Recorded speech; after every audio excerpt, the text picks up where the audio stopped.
person, it's interest free. I sometimes, have there's a game coming up, and boy, I offer $50, and I really like this game. I'm going to bet $250. Give me another 200. That's what we're going to ask. Will you give me 200?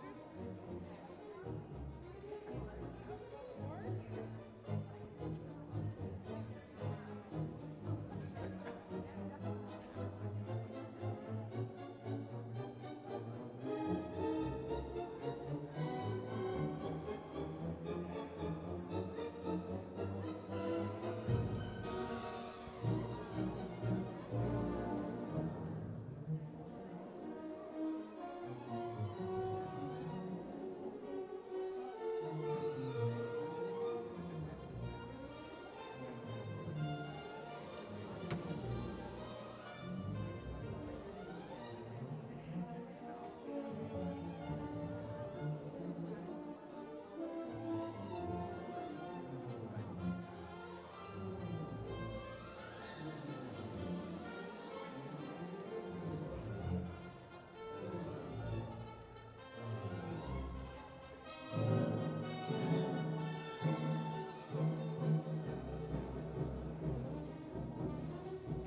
those in the chamber and our guests in the gallery, please rise for the morning invocation by the good senator from Aurora.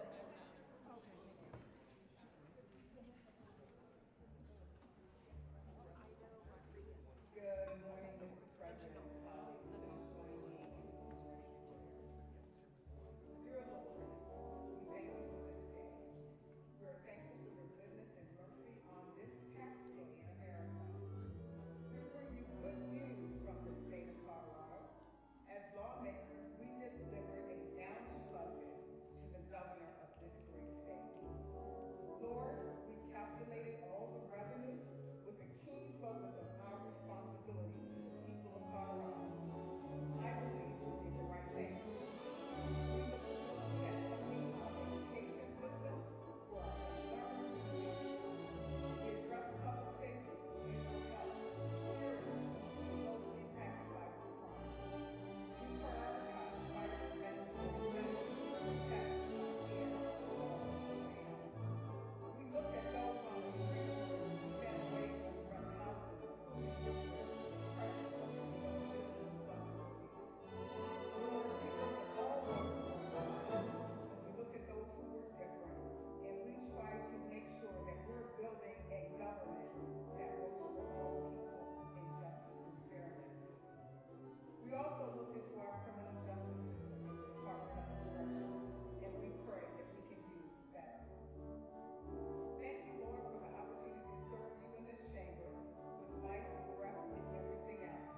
We value our stewardship as senators in the great state of Colorado.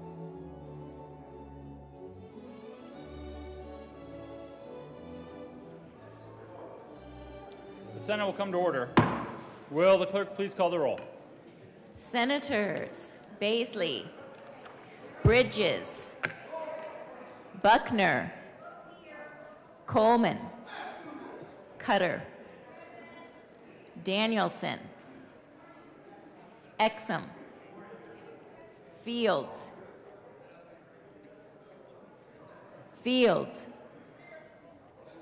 Gardner,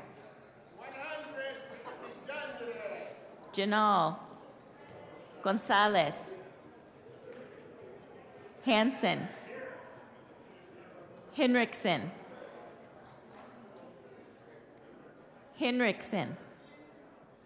Nick.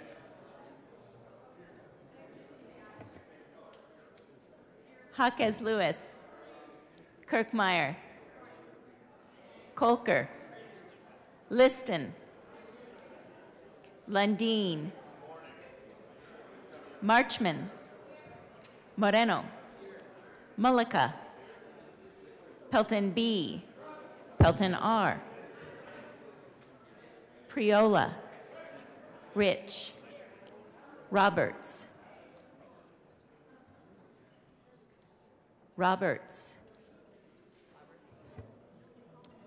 Excused. Rodriguez, Simpson, Smallwood, Excused. Sullivan, Van Winkle,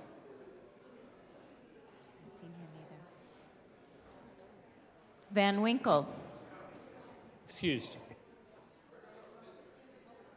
Will, Winter, Zenzinger. Mr. President. Here. Morning roll call is 32 present, 0 absent, 3 excused. We do have a quorum. Will the good senator from Denver, specifically Senator Gonzalez, please lead us in the Pledge of Allegiance?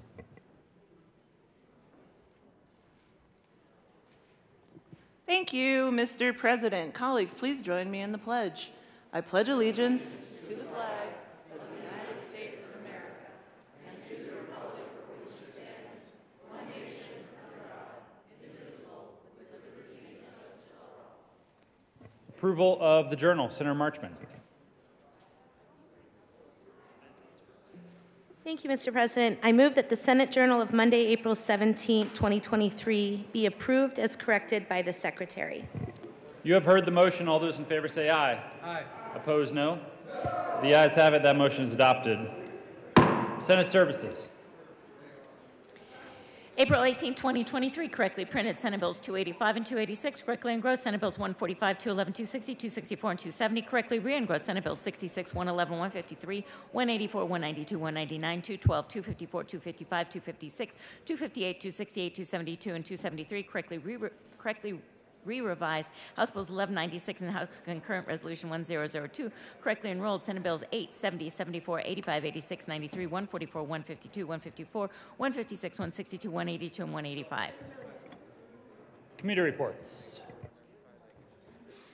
April 17, 2023, the Committee on Education, after consideration on the merits, the committee recommends the following House Bill 1246 be amended as follows, and as so amended be referred to the Committee on Appropriations with favorable recommendation.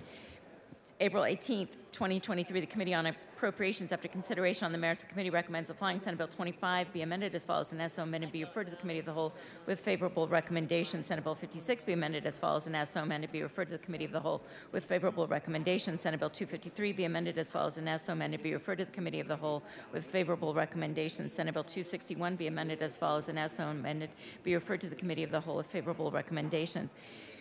Senate Bill 266 be referred to the Committee of the Whole of favorable recommendation. Senate Bill 269 be amended as follows, and as so amended be referred to the Committee of the Whole of favorable recommendation. Senate Bill 276 be amended as follows, and as so amended be referred to the Committee of the Whole of favorable recommendation.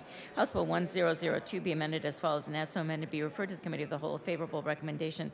House Bill 1012 be referred to the Committee of the Whole of favorable recommendation. House Bill 1024 be referred to the Committee of the Whole of favorable recommendation. With the recommendation, it be placed on the consent calendar. House Bill 1027 be referred to the Committee of the Whole with favorable recommendation. With the recommendation, it be placed on the consent calendar. House Bill 1130 be referred to the Committee of the Whole with favorable recommendation. House Bill 1187 be amended as follows, and as so amended be referred to the Committee of the Whole with favorable recommendation. April 17, 2023, the Committee on Judiciary, after consideration on the merits, the committee recommends the following. Senate Bill 164 be amended as follows, and as so amended be referred to the Committee on Appropriations with favorable recommendation. House Bill 1042 be amended as follows, and as so amended be referred to the Committee on Appropriations with favorable recommendation.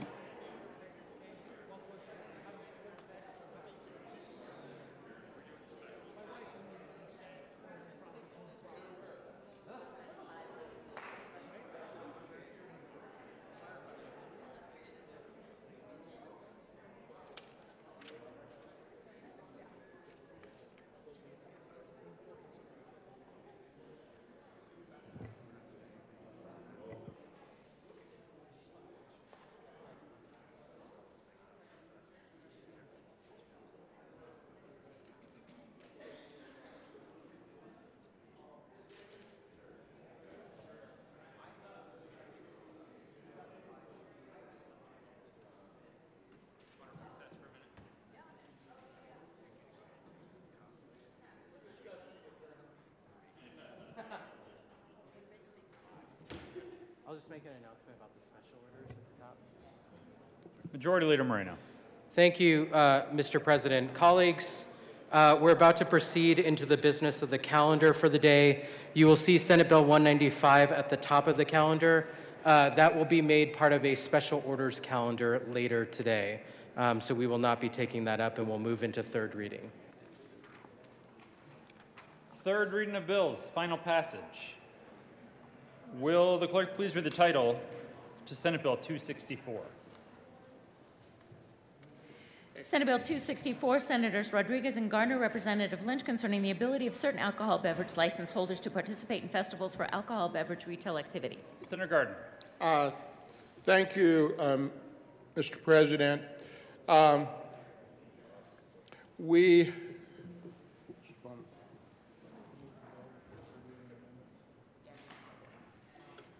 Thank you, Mr. President. I need to move and will move, do move, Senate Bill 264, and with a great deal of regret, trepidation, contrition, and figuratively, though not literally on my knees, request permission for a third reading amendment.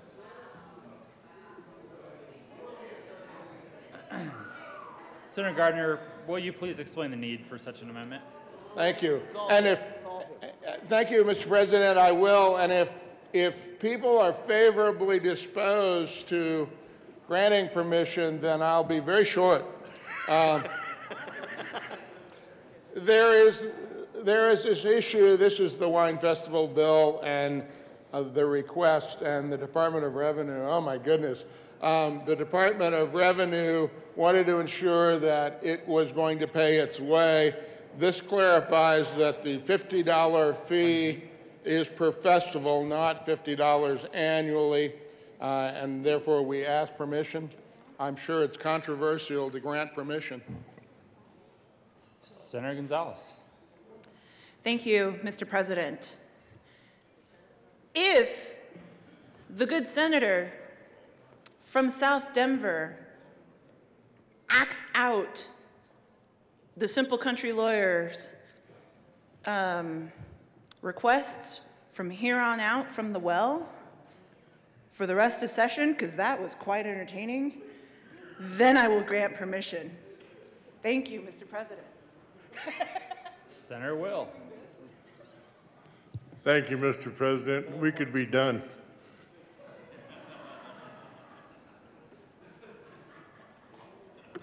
The question before the body is Senator Gardner's request to fix his mistake.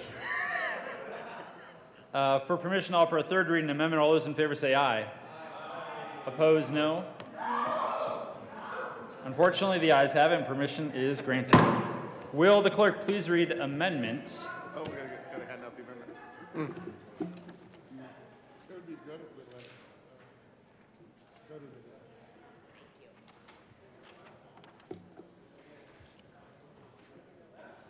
There's an amendment at the desk. Will the clerk please read L009 to Senate Bill 264? Amendment L009 by Senator Senator Gardner. Thank you, Mr. President. I move L009, which was previously explained. Will the clerk please add Senator Roberts to the roll?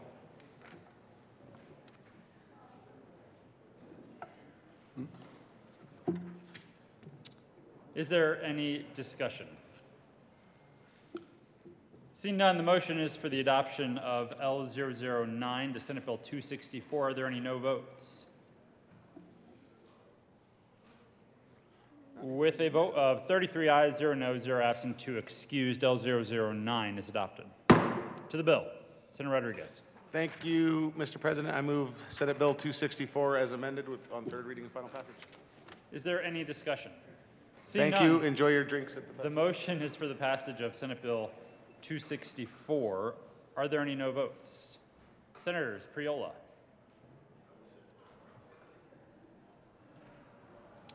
With a vote of 32 ayes, 1 no, 0 absent, 2 excused, Senate Bill 264 is passed. Co-sponsors, Senators Pelton B., Liston,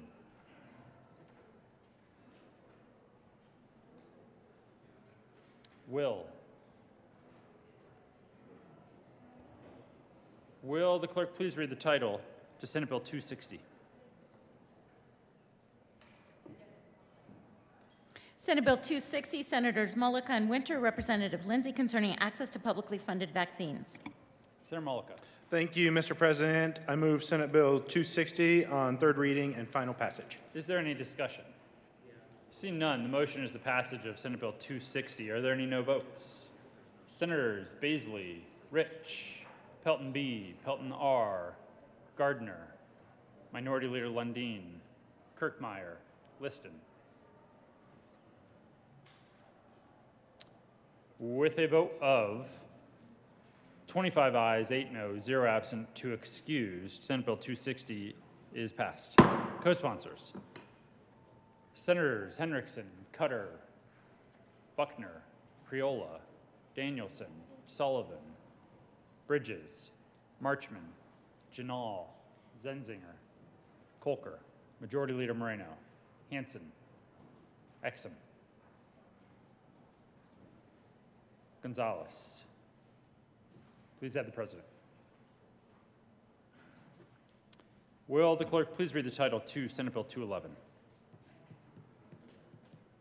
Senate Bill 211, Senators Danielson and Moreno, Representatives McLaughlin and Velasco, concerning adopting federal regulations to the Indian Child Welfare Act of 1978 as state law. Senator Danielson. Thank you, Mr. President. We move Senate Bill 211 on third reading and final passage. Is there any discussion? Seeing none, the motion is the passage of Senate Bill 211. Are there any no votes? With a vote of 33 ayes, 0 no, 0 absent, 2 excused, Senate Bill 211 is passed.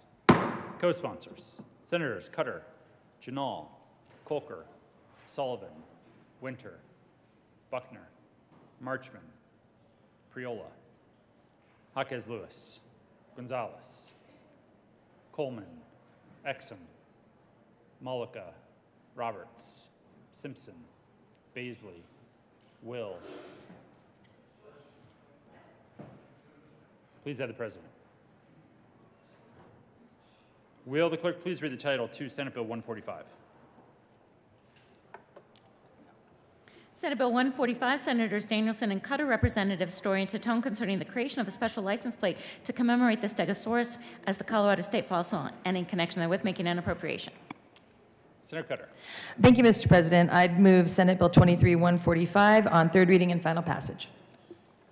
Seeing no discussion.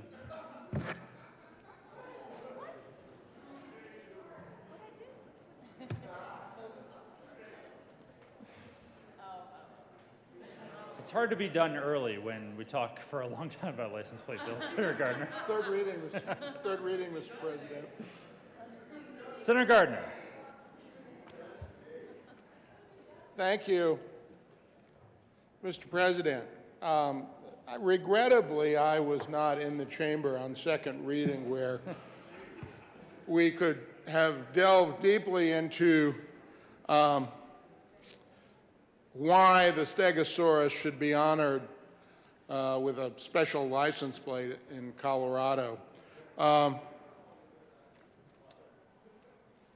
I regret that because I was in the governor's office. One of us was receiving instructions from the other but not taking them.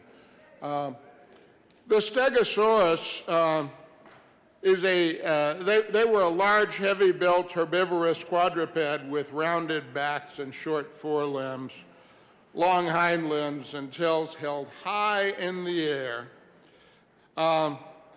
It is important to know why we do honor the Stegosaurus. One of the first instance of a Stegosaurus skeleton was in Morrison, was found in a quarry in Morrison, Colorado.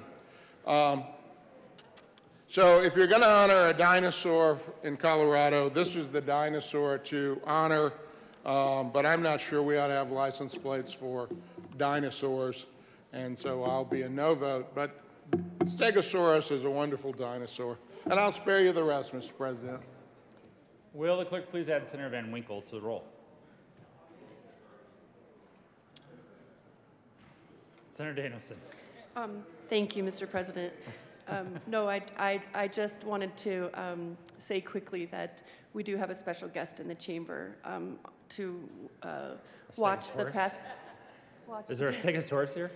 Actually, no, but Mr. President, but I was asked to dress up Callum in a Stegosaurus outfit and bring him here, and I said, well, there's a line that we don't cross when we're shamelessly using our children for political reasons. So, no, but I just wanted to say that indeed this is a lighter-hearted measure, but it is my privilege and my pleasure to bring the bill forward because the Dinosaur Ridge works very hard to educate young people and older Coloradans alike about prehistoric Colorado and the fossils that reside here, the discovery of the Stegosaurus, and leading into today. And they make new discoveries each year. So the state fossil is the Stegosaurus, and the good senator from Colorado Springs is right that it is the best dinosaur for sure.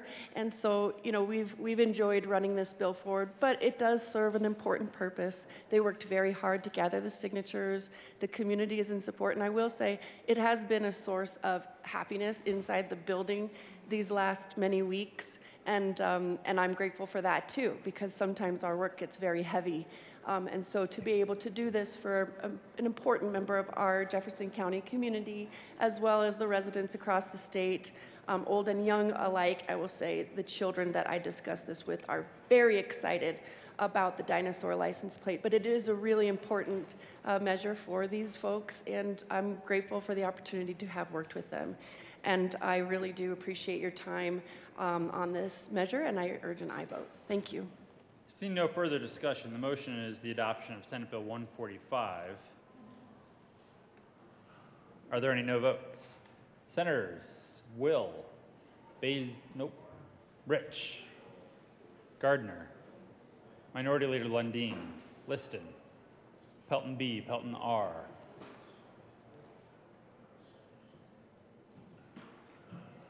With a vote of 27 ayes, 7 noes, 0 absent, 1 excused, Senate Bill 145 is passed. Co-sponsors, Senators Bridges, Priola,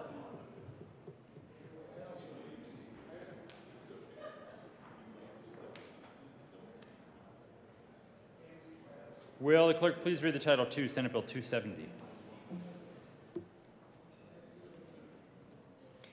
Senate Bill 270, Senators Roberts and Simpson, Representative McCormick, concerning activities that restore the environmental health of natural stream systems without administration. Senator Roberts. Thank you, Mr. President. I move Senate Bill 270 on third reading and final passage. Is there any discussion? Senator Simpson. Thank you, Mr. President. Mr. President, the bill didn't get a lot of discussion on second reading yesterday, and quite honestly, not a lot in the Ag Committee last week. That's a result of an extensive engagement and stakeholder conversation over the last several months. Really, it started last year when you start talking about the importance, one, of stream restoration and preservation projects in the state and what it means to the environment and what it means to the ag community and what it means to the water right holders, and the intersection of that with prior appropriation and water rights and the potential impact. And it was a nuanced discussion to get us to this point where we're at today, where the bill's supported and recognized the value in the bill across the water community, and a commitment from myself and the good senator from Avon to work through the interim to craft the balance of the bill, really the meat of the bill, and stream restoration projects and their interaction with prior appropriation and water rights. So ask for an aye vote today and recognize there's an abundance of work to go, and because it didn't get a lot of discussion either in committee or on the floor doesn't mean it wasn't without controversy and an abundance of effort and stakeholder engagement and more to come. Ask for an aye vote today. Will the clerk please add Senator Smallwood to the roll? The motion is the adoption of Senate Bill 270. Are there any no votes?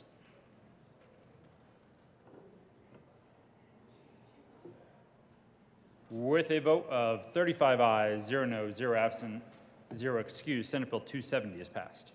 Co-sponsors, Senators Henriksen, Janal, Bridges, Priola, Fields, Winter, Cutter, Marchman, Jaquez Lewis, Kolker, Zenzinger, Buckner, Exum, Mullica, Pelton B, Will, Coleman. Please add the president.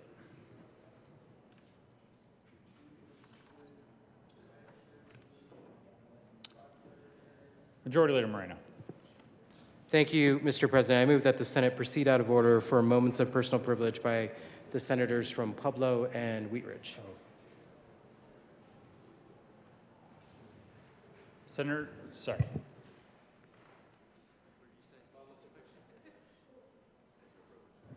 The motion is for the Senate to proceed out of order for a moment of personal privilege. All those in favor say aye. Aye. Opposed, no? The ayes and the noes have it, and that means the ayes have it. We will proceed out of order. Senator Henriksen. Thank you, Mr. President. I request a moment of personal privilege. Granted. Thank you, Mr. President. Colleagues, we have with us as guests in the chamber youth from boys and girls clubs throughout Colorado who just completed the Colorado Youth of the Year competition.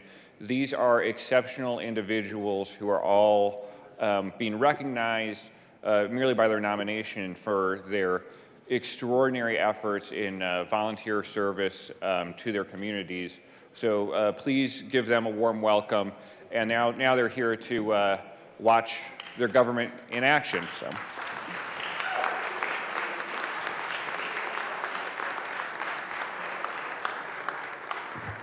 Senator Coleman. Thank you, Mr. President. Moment of personal privilege, please. Granted. Thank you, Mr. President. As my fellow senator from Pueblo just mentioned, for 75 years, Boys and Girls Club's Youth of the Year program has honored and celebrated Colorado and the nation's most inspiring teens in their incredible journeys. Stories of outstanding leadership, service, academic excellence, dedication to living a healthy lifestyle have made Youth of the Years America's premier leadership and recognition program for teens. So these amazing young people represent the voice and spirit of and hope for Colorado, inspiring all kids to lead, to succeed, and to inspire. Each year, one exceptional club member is selected to be the Colorado Youth of the Year, serving as an ambassador for Boys and Girls Club Youth and a voice for all of Colorado's young people. Over the decades, these individuals have exemplified the Boys and Girls Club mission, helping it to make an impact in transforming our youth's lives. And so we're grateful to have these individuals as they've already been recognized. I just want to say we're so proud of y'all. Thank you all for being here. We look forward to you all being the future leaders to sit in this chamber. Thank y'all. Senator Simpson. Thank you, Mr. President. Likewise, just a recognition of the Youth of the Year candidates, and had breakfast with them this morning. Wonderful presentation, and I know the San Luis Valley and Southern Colorado and La Plata County are represented really well amongst the finalists. And congratulations to the Youth of the Year award winner from Boys and Girls Club. And the impact Boys and Girls Clubs has, particularly on my community, is very meaningful. Really help the younger generation and the youth in our community really excel and step up and be the future leaders that I know they can be. Thank you all for being here today and your commitment to your communities, and again, particularly to the San Luis Valley and La Plata County. Thank you. Senator Roberts. Thank you, Mr. President. I ask for a moment of personal privilege. Granted. Thank you, Mr. President. I just want to acknowledge a constituent of mine who's here as a member of the Boys and Girls Club. She was a finalist for the Youth of the Year Award, Macy from Steamboat Springs, and the whole group. It was an amazing presentation this morning. I want to congratulate the two winners, but all of you for your incredible work. You are all future bright leaders of our state, so thank you for being here, and congratulations. Senator Danielson. Thank you, Mr. President. I request a moment of personal privilege. Granted. Thank you, Mr. President. Thank you, colleagues. I wanted to recognize a woman here, Kristen Kidd. If you could please stand up. Kristen is the marketing director at Dinosaur Ridge in Morrison, Colorado, the site of the world's first Stegosaurus fossil finds. I wanted to thank her for all of her work at the Dinosaur Ridge and everything that they do. If you haven't been, it's really a wonderful place to take visitors, family, and friends.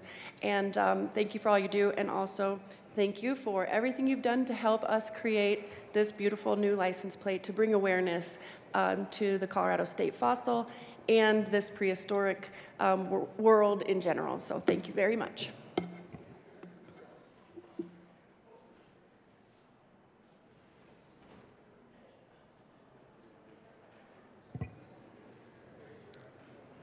General orders, second reading of bills. Senator Bridges.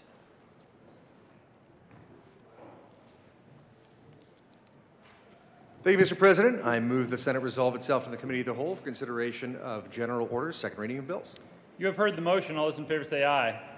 Opposed, no. The ayes have it. The motion is adopted. The Senate will resolve itself into the Committee of the Whole for the consideration of the general orders, second reading of bills, and Senator Bridges will take the chair.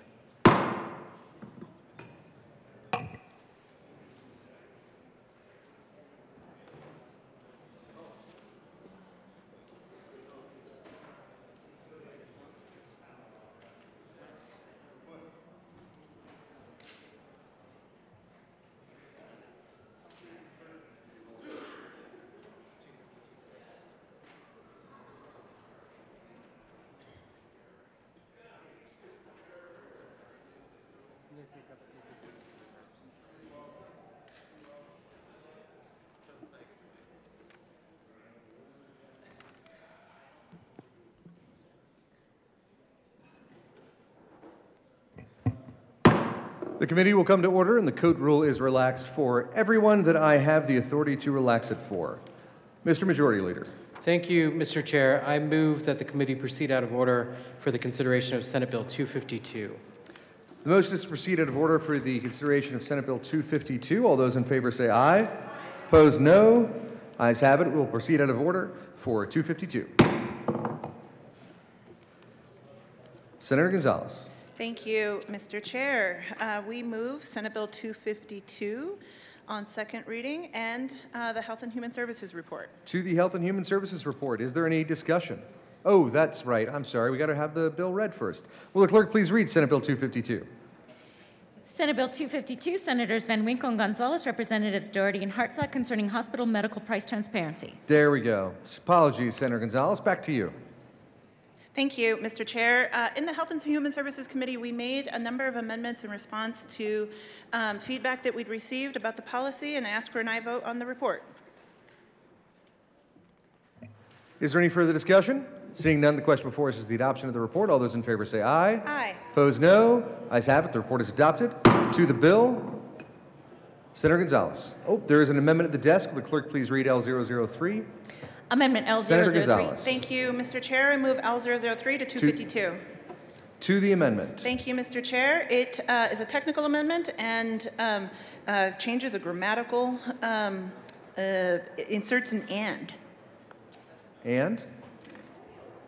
Oh, and that's ask all for it an aye does. vote. Thank you. Is there any further discussion of L003? Seeing none.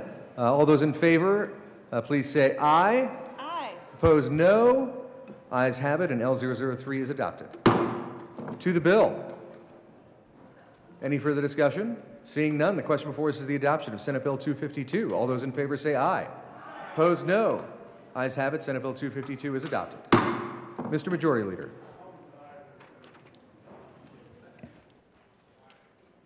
Thank you, Mr. Chair. I move that the committee proceed out of order for House Bill 1232.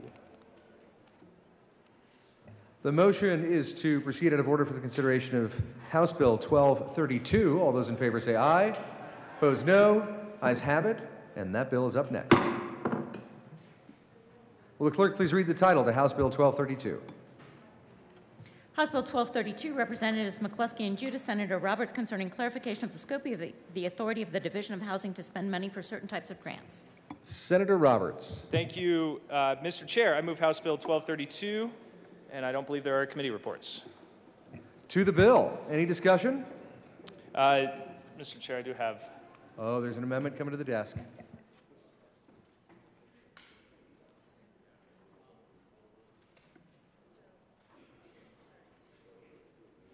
Will the clerk please read L001?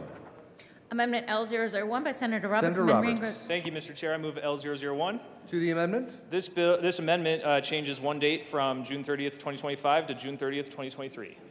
Ask for Two an aye vote. fewer years. Is there any further discussion of L001? Seeing none, the question before us is the adoption of L001. All those in favor say aye. Aye. Opposed, no. Ayes have it. L001 is adopted. To the bill. Any further discussion?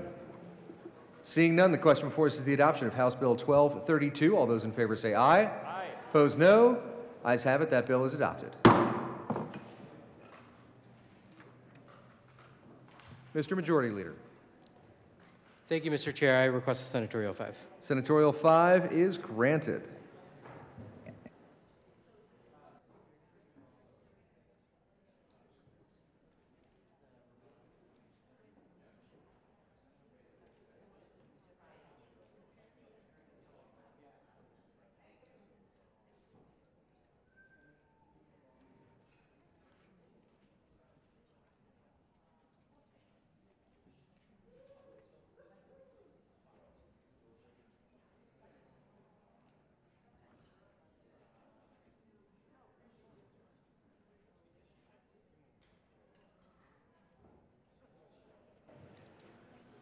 Mr. Majority Leader.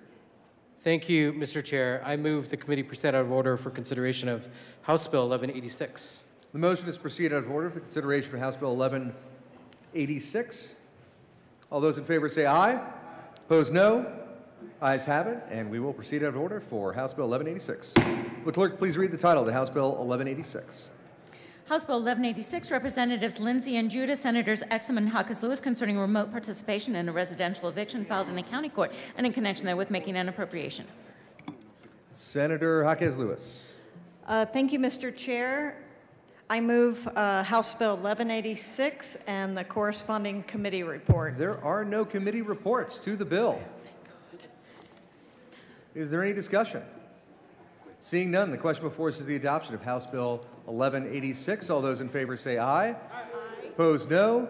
Ayes have it. 1186 is adopted.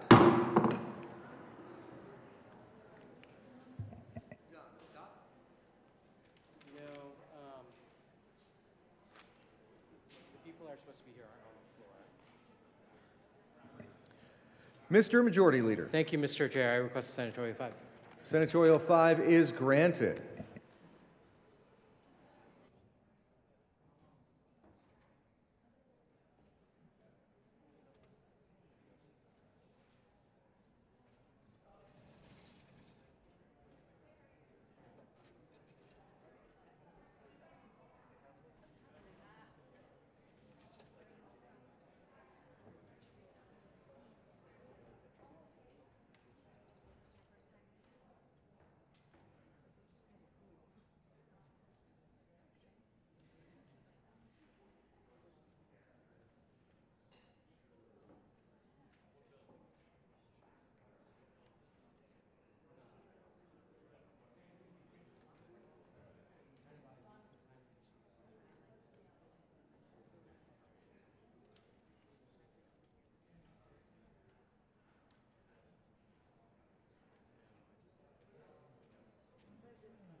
Jeff, we're ready.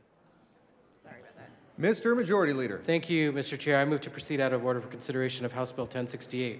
The motion is to proceed out of order for the consideration of House Bill 1068. All those in favor say aye. Opposed, no. Ayes have it. We will proceed out of order for 1068. Will the clerk please read the title to House Bill 1068? House Bill 1068, Representative Valdez, Senator Winter F., concerning pet animal ownership and housing and in connection therewith prohibiting restrictions on dog breeds for obtaining homeowners insurance, providing for the manner in which pet animals are handled. When a writ of restitution is executed, limiting security deposits and rent for pet animals and excluding pet animals from personal property liens. Senator Winter. Thank you, Mr. Chair. I move for the passage of House Bill 1068 and the associated Local Government and Housing Committee report. To the Local Gov report. Senator Winter. Thank you, Mr. Chair. We increased the 1 to 1.5% for pet rent, and we encourage a yes vote on the committee report. Seeing no further discussion, the question before us is the adoption of the Local Gov Committee report. All those in favor say aye. Aye. Opposed, no. Ayes have it. That report is adopted. To the bill, Senator Winter. Thank you, Mr. Chair. There was extensive work done on this in the House and many amendments made that brought all the opponents to neutral. We know that over 75% of renters do have pets, and one of the major reasons people don't leave homelessness is in order to keep their pet. This is an incredibly important bill to keep families whole, and I encourage you to vote. Senator Hawkins Lewis.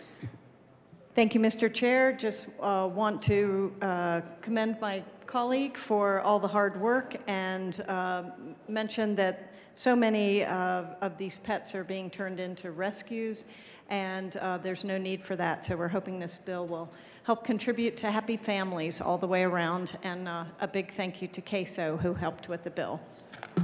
Senator Janal. Thank you, Mr. Chair. And I understand what the bill sponsors are trying to do here. So in no way am I against animals and pets and dogs and cats, but I look at this as another one of those dozen or so bills for owners versus tenants. And when I look at capping pet deposits at $300 and limiting the percent of rent, first of all, I don't know many small landlords that even ask for monthly rent on their dog or cat that their tenant has. But the other thing that bothers me is that they're capping the pet deposits at $300. Personally, never gone above $300, but in some cases, people might. The issue here is it $300 per animal? So if I had three dogs, is it $300 per dog? Or if I have 3 dogs, is it $300 for all 3 dogs, plus the amount per month? I have a constituent that wrote in, and I think this is why I'm looking at the deposit and saying, it could be enough, it may not be enough. But here's one of my constituents that says, I estimate they rented to a dog, a family who had a dog, and she had an estimate that in a cost of damage from the dog that they kept in the house while they were out on a weekend or something to that effect. On the average, it's about $7,000 because they had the cost to replace a carpet, which was 12,000 square feet in a condo. That was about $5,000. The cost to replace scratched up cupboards was about $1,866, and they got bids on this. So that doesn't include any of the cleaning fees, and the deposit, even though it sounds like it might be a lot, is $300. And when you compare approximately $7,000 in damage that one animal could make, I just think capping this, you're going to see an increase in deposits, whether it's for animals or whether it's just for a security deposit. But this is another one of those bills that's requiring landlords to cap a deposit, to pay a rent, a monthly rent, and it will probably limit more than increase people who have pets to rent. I know I know many landlords that love dogs and cats, know they're probably going to, if they're well behaved, if they're not left alone for long periods of time.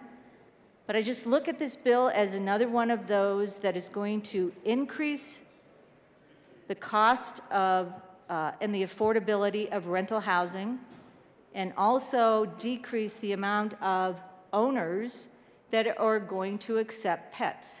So I ask a no vote, and I know there is great intent, and I love animals. Please do not say that I do not like cats and dogs and whatever pets people have. But if you're trying to increase the ability to rent to pet owners, this is definitely not what we should be doing. I ask for a no vote on 1068.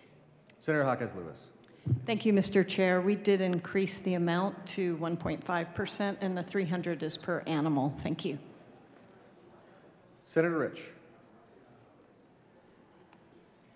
Thank you, Mr. Chairman. And we did hear this bill in local government. I was a no vote.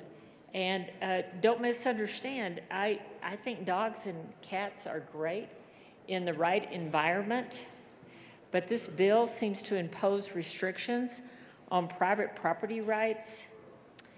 And I think in the long run, it's going to really hurt those who have pets and want to rent property, because those properties are not going to be available. And I don't think you should force pets into an otherwise pet-free rental building. I don't know why we're doing this. There's a place and time for dogs. I love those. My parents used to raise dogs. And so I think this is not a good idea because, again, this is one of those bills that's going to hurt more than it helps. Senator Pelton.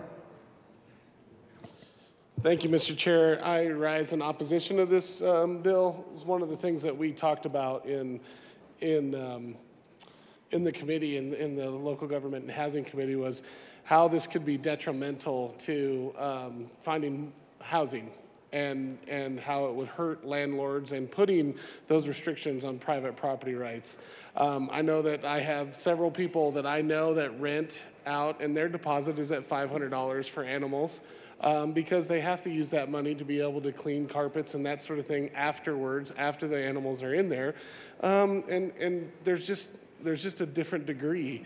Something that I worry about is like, you know, I keep hearing that our animals are our family, and they are. I will agree to that. I have 2 dogs that are very loving to my family, and they are a big part of our family, but I worry about, I don't want to be charged extra money for my kids later on, if that's the case, because of something that, you know, this kind of puts the camel's nose under the tent. Are we going to get charged extra money to, you know, add for kids and that sort of thing? And I just worry about that. So I ask for a no vote. Thank you. Senator Liston. Thank you, Mr. Chairman. Members, I too rise in opposition to 1068 for a couple of reasons. There's probably many, but a couple is that one, this is just a gross distortion of private property rights. The owners of these rental properties, they should be able to set the fees as to what they want. If there's problems with people and their pets, the real responsibility lies with the pet owner. If they have a pet, which we all do, many people do, but if you have a pet and your first obligation is to that pet and to yourself, if you cannot afford or you think that the pet deposit is egregious, you first need to look in the mirror and say, you know, I don't think I'm 25 or 30 years old or whatever age, I can't afford this right now. Maybe you just shouldn't have a pet. And secondly, you know, while this bill is well-intentioned, the very people that they're trying to help, they're going to find that they're going to hurt, because what the property owners are going to do is they're just going to say no pets, period, no pets. And so that pool of rental units for pets is going to shrink. Take my word for it. So the pet owners are going to find themselves really up the creek without a paddle. This really is just a gross violation of private property rights, and I would urge a no vote. I will be a no vote, and I would urge a no vote on House Bill 1068. Is there any further discussion of House Bill 1068? Seeing none, the question before us is the adoption of House Bill 1068. All those in favor say aye. Opposed, no. Ayes have it. That bill is adopted. Mr. Majority Leader. Thank you, Mr. Chair. I move that the committee rise, report progress, and beg leave to sit again later this morning. The motion is for the committee to rise, report progress, and beg leave to sit again. All those in favor say aye. Aye. Those opposed, no. Ayes have it. The committee will rise, report progress, and beg leave to sit again.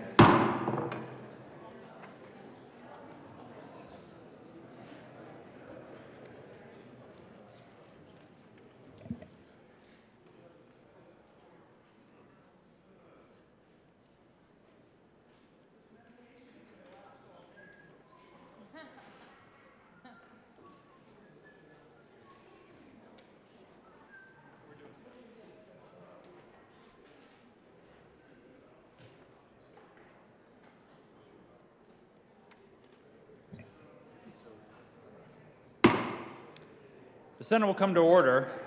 Senator Bridges. Thank you, Mr. President. The committee has met and had a number of bills under consideration. Will the clerk please read the report? Mr. President, your committee of the whole begs leave to report it has had under consideration the following attached bills, being the second reading thereof, and makes the following recommendations thereon. Senate Bill 252 as amended, passed on second reading, and ordered, engrossed, and placed on the calendar for third reading and final passage. House Bill 1232 as amended, House Bill 1186, House Bill 1068 as amended, passed on second reading, and ordered, revised, and placed on the calendar for third reading and final passage. Majority Leader Moreno. Thank you, Mr. President. I move that the Senate take up the following bills on special orders, second reading at the hour of 10:08 a.m. Senate Bills 195, 25, 56, 253, and 269. Colleagues, these are bills that passed the Appropriations Committee this morning. There are calendars on your desk.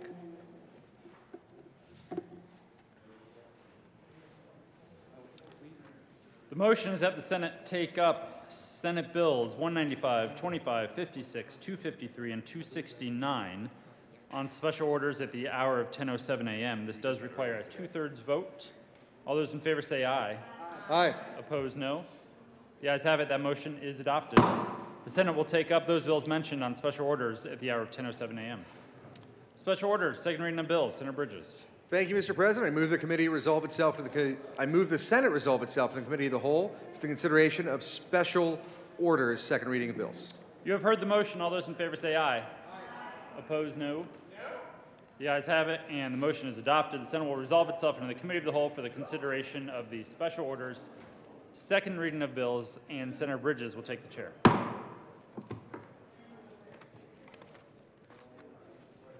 lot going on here. think this is the only thing that I keep. Steve, for when we re-resolve, this is your notes.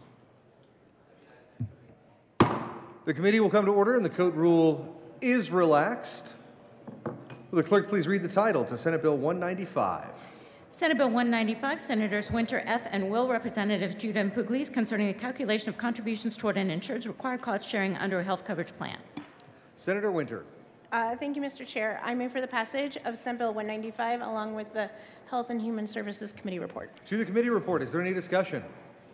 Seeing none, the question before us is the adoption of the Health and Human Services Committee report. All those in favor say aye.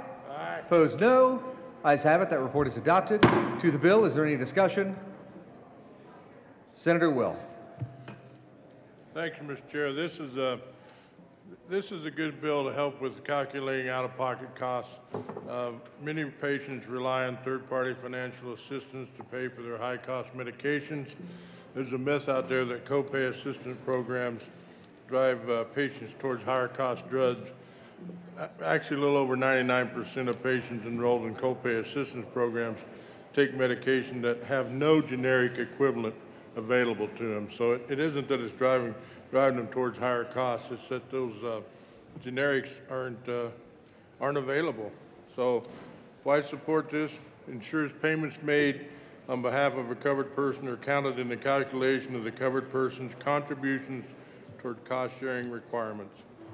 It also aligns with federal IRS guidance for high deductible plans with health savings accounts. So it's a good bill.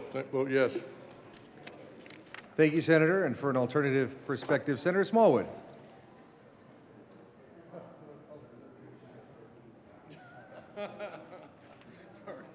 What's that word to elucidate? Elucidate? I can't spell it. Senator Smallwood. Thank you, Mr. Chair. Good morning. So, colleagues, this is an interesting bill, and depending on how the language ultimately ends up when the governor signs it, this could end up being a really positive, patient-centric bill that deals with affordability, or this could end up being something like so many of the things that we do in this room, in my opinion, will just continue to drive up the cost of health insurance. So I'm going to briefly talk about both, but before I do that, I want to thank the sponsors for bringing some amendments in the Health and Human Services Committee that, in my opinion, really fundamentally change the bill, or certainly has the potential of fundamentally changing the bill.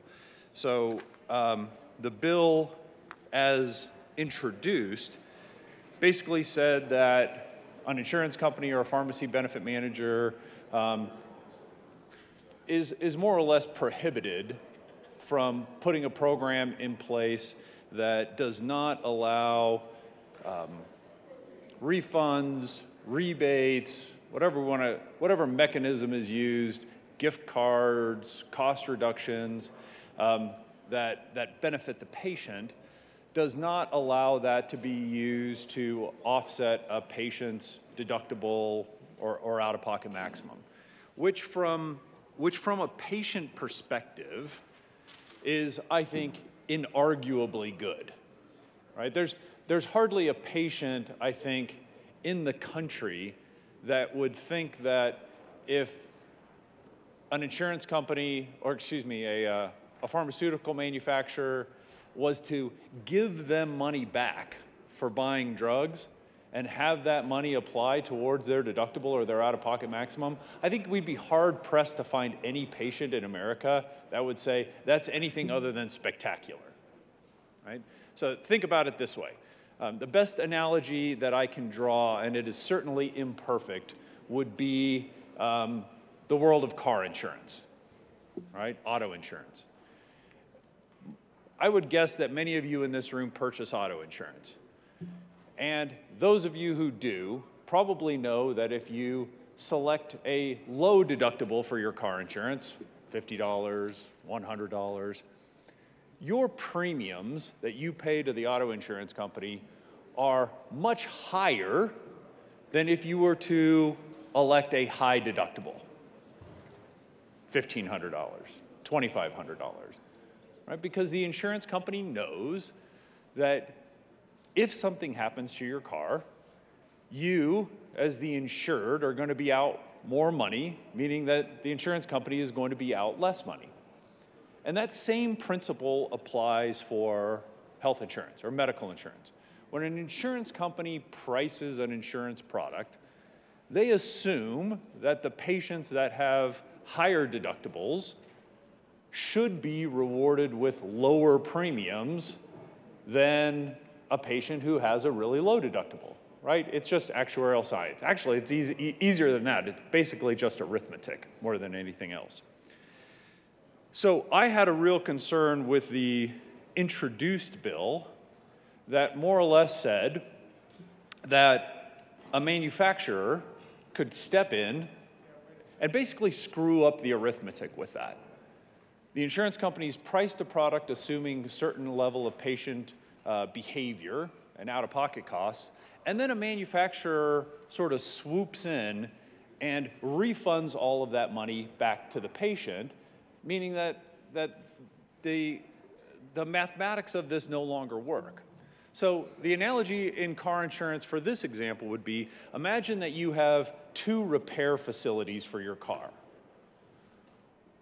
Actually, to make the example even better, let's assume you have 10 repair facilities for your car. And 9 of those 10 repair facilities, when you take your car in for the estimate because the bumper's all messed up, tell you it's going to cost $5,000 to have your car fixed. 9 out of 10 say it's going to cost you $5,000. However, one of those repair facilities says, hey, if you come to us, we charge $10,000 to do that same repair. But if you come to us, what we will do is we will pay your entire car insurance deductible for you. So you, as the person that crashed your car, basically are going to be out of pocket nothing. And who are we going to stick with the bill? The big bad insurance company.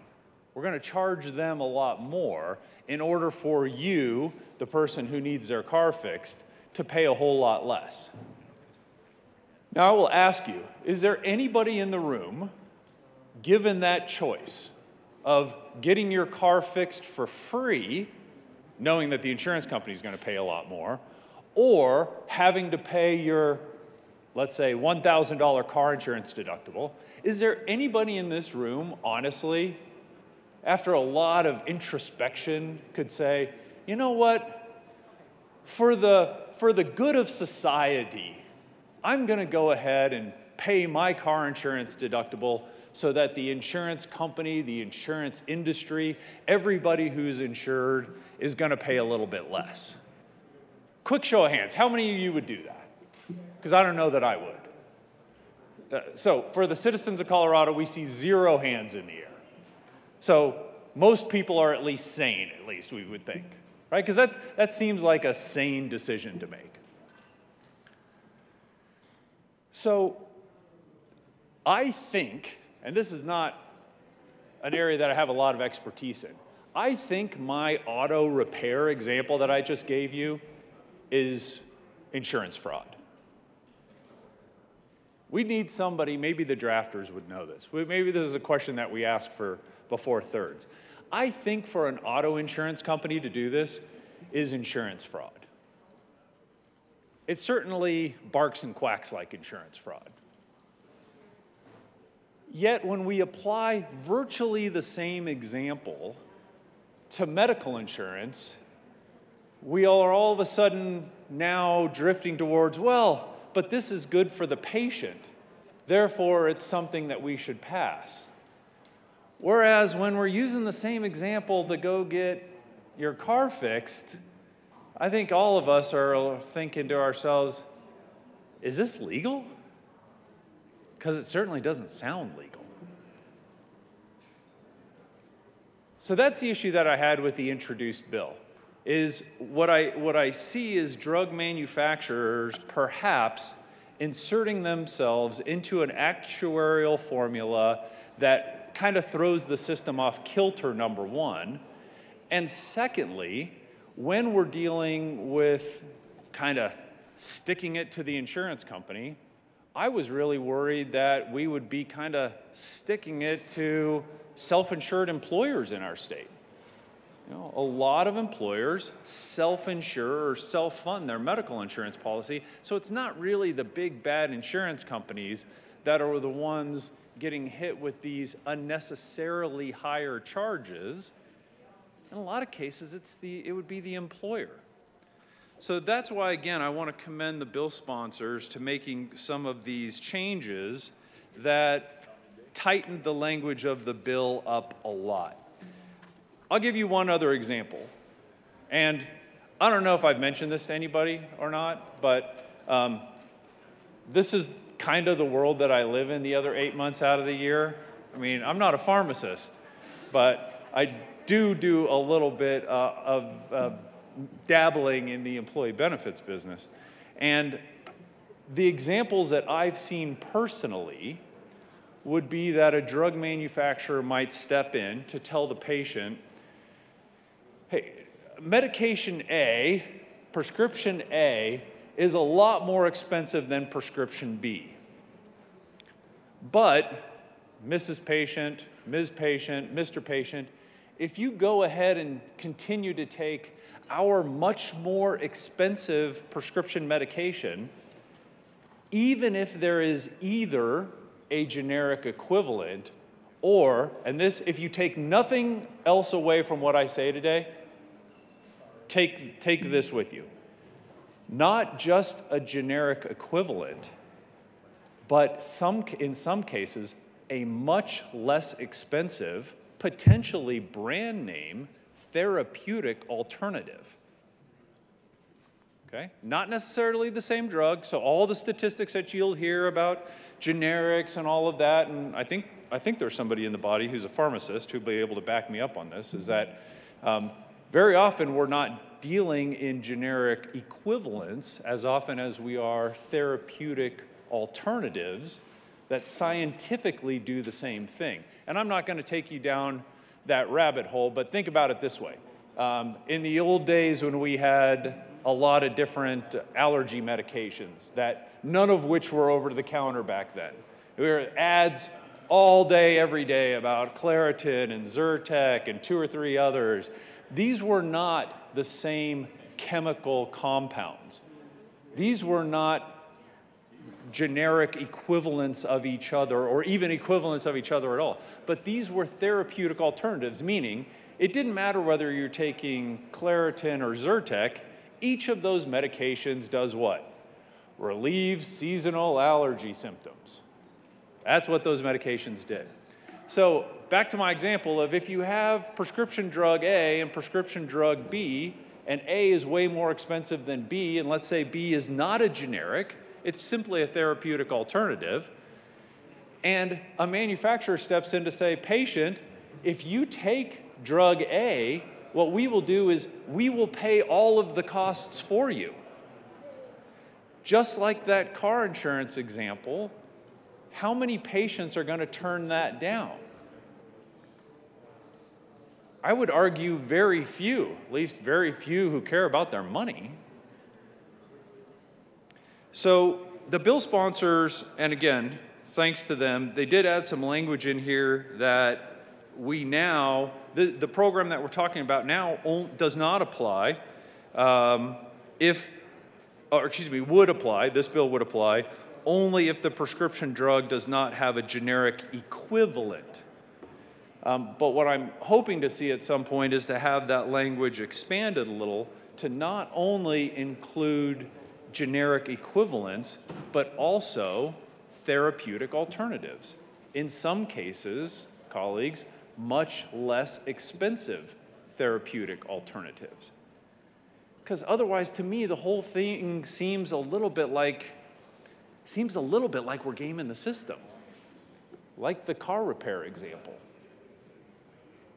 Is it right for a manufacturer to step in to pay for a patient's out-of-pocket costs for a much more expensive alternative? Again, I'm being careful with my words, not equivalent, but for a much more expensive alternative so that we can, we'll just have the insurance companies pay for that. We'll have the insurance pay that extra money. It's okay. And then we're going to parade down here later on in the year and talk about, oh, health insurance rates are going through the roof. Health insurance is so expensive. We need to do something about this. While at the same time we're passing bills that somebody's going to have a hard time convincing me does not, even in a small way, work to raise health insurance costs. Not keep them the same, not lower them. If we're going to pay for a patient's deductible, if we're going to pay for a patient's out-of-pocket maximum, colleagues, the math on that ain't hard. And I went to school in Kansas. It is going to raise health insurance costs. It's going to raise the costs. Now, again, with the amendments, it's going to raise the costs to a much, much, much smaller degree than the pre-amended bill would. That's why, again, I can't say enough to the bill sponsors about expressing my thanks on these guidelines here. But I really do think that it's important for us to put the language around other therapeutic alternatives, because in many cases, for most patients, these are just as good. The only reason the patient, in my opinion, hasn't taken this much less expensive alternative is because there's no carrot being dangled out there that says, hey, if you take the less expensive one, we're going to pay for your deductible or your out-of-pocket maximum. So I have a hard time supporting any bill that end-arounds the system, even to benefit the patient, which, as I've already stated, I think this bill inarguably does. I would not stand in front of you and say, this bill isn't going to save patients money. That would be foolish. I would use the word absurd, but we don't use the word absurd in this chamber. So I would instead say it would be just as foolish for me to state that as it would be for me to state that somebody who wrecks their car is not going to benefit financially from a car repair facility coming in to say, we will pay for your deductible if you come to our much more expensive repair facility. Of course the auto owner is going to benefit in that. So for us to say the patients are going to benefit, of course the patients are going to benefit. But is it the right thing to do? In this example, is it the right thing to do? And if you think that it is, then you might have to turn in your health insurance is too expensive card because you're contributing to the problem. Just like so many of the bills that we run down here week after week, year after year, that ostensibly benefit the patients, but at the expense of the system, forcing, via pure arithmetic, insurance rates to go up. Now, I'm also sure that there are plenty of folks in this room that say, good, good. The sooner this system breaks, the better.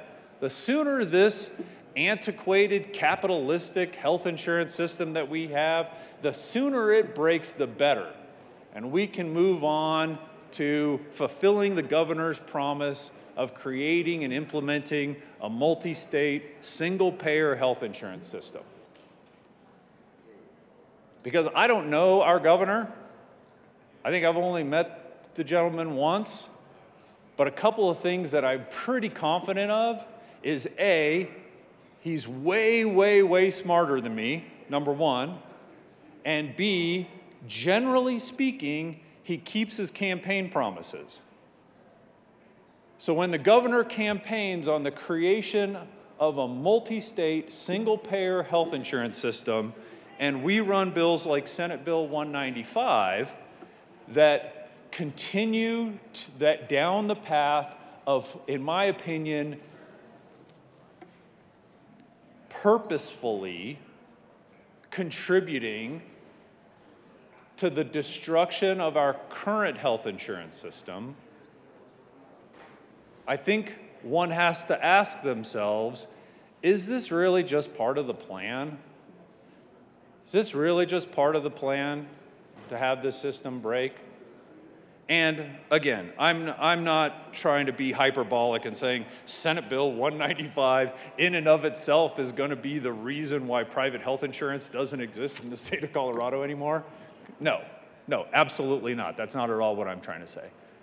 But we add Senate Bill 195 to all of the other Senate bills and all of the other House bills that little by little by little continue to increase costs, increase costs, increase costs.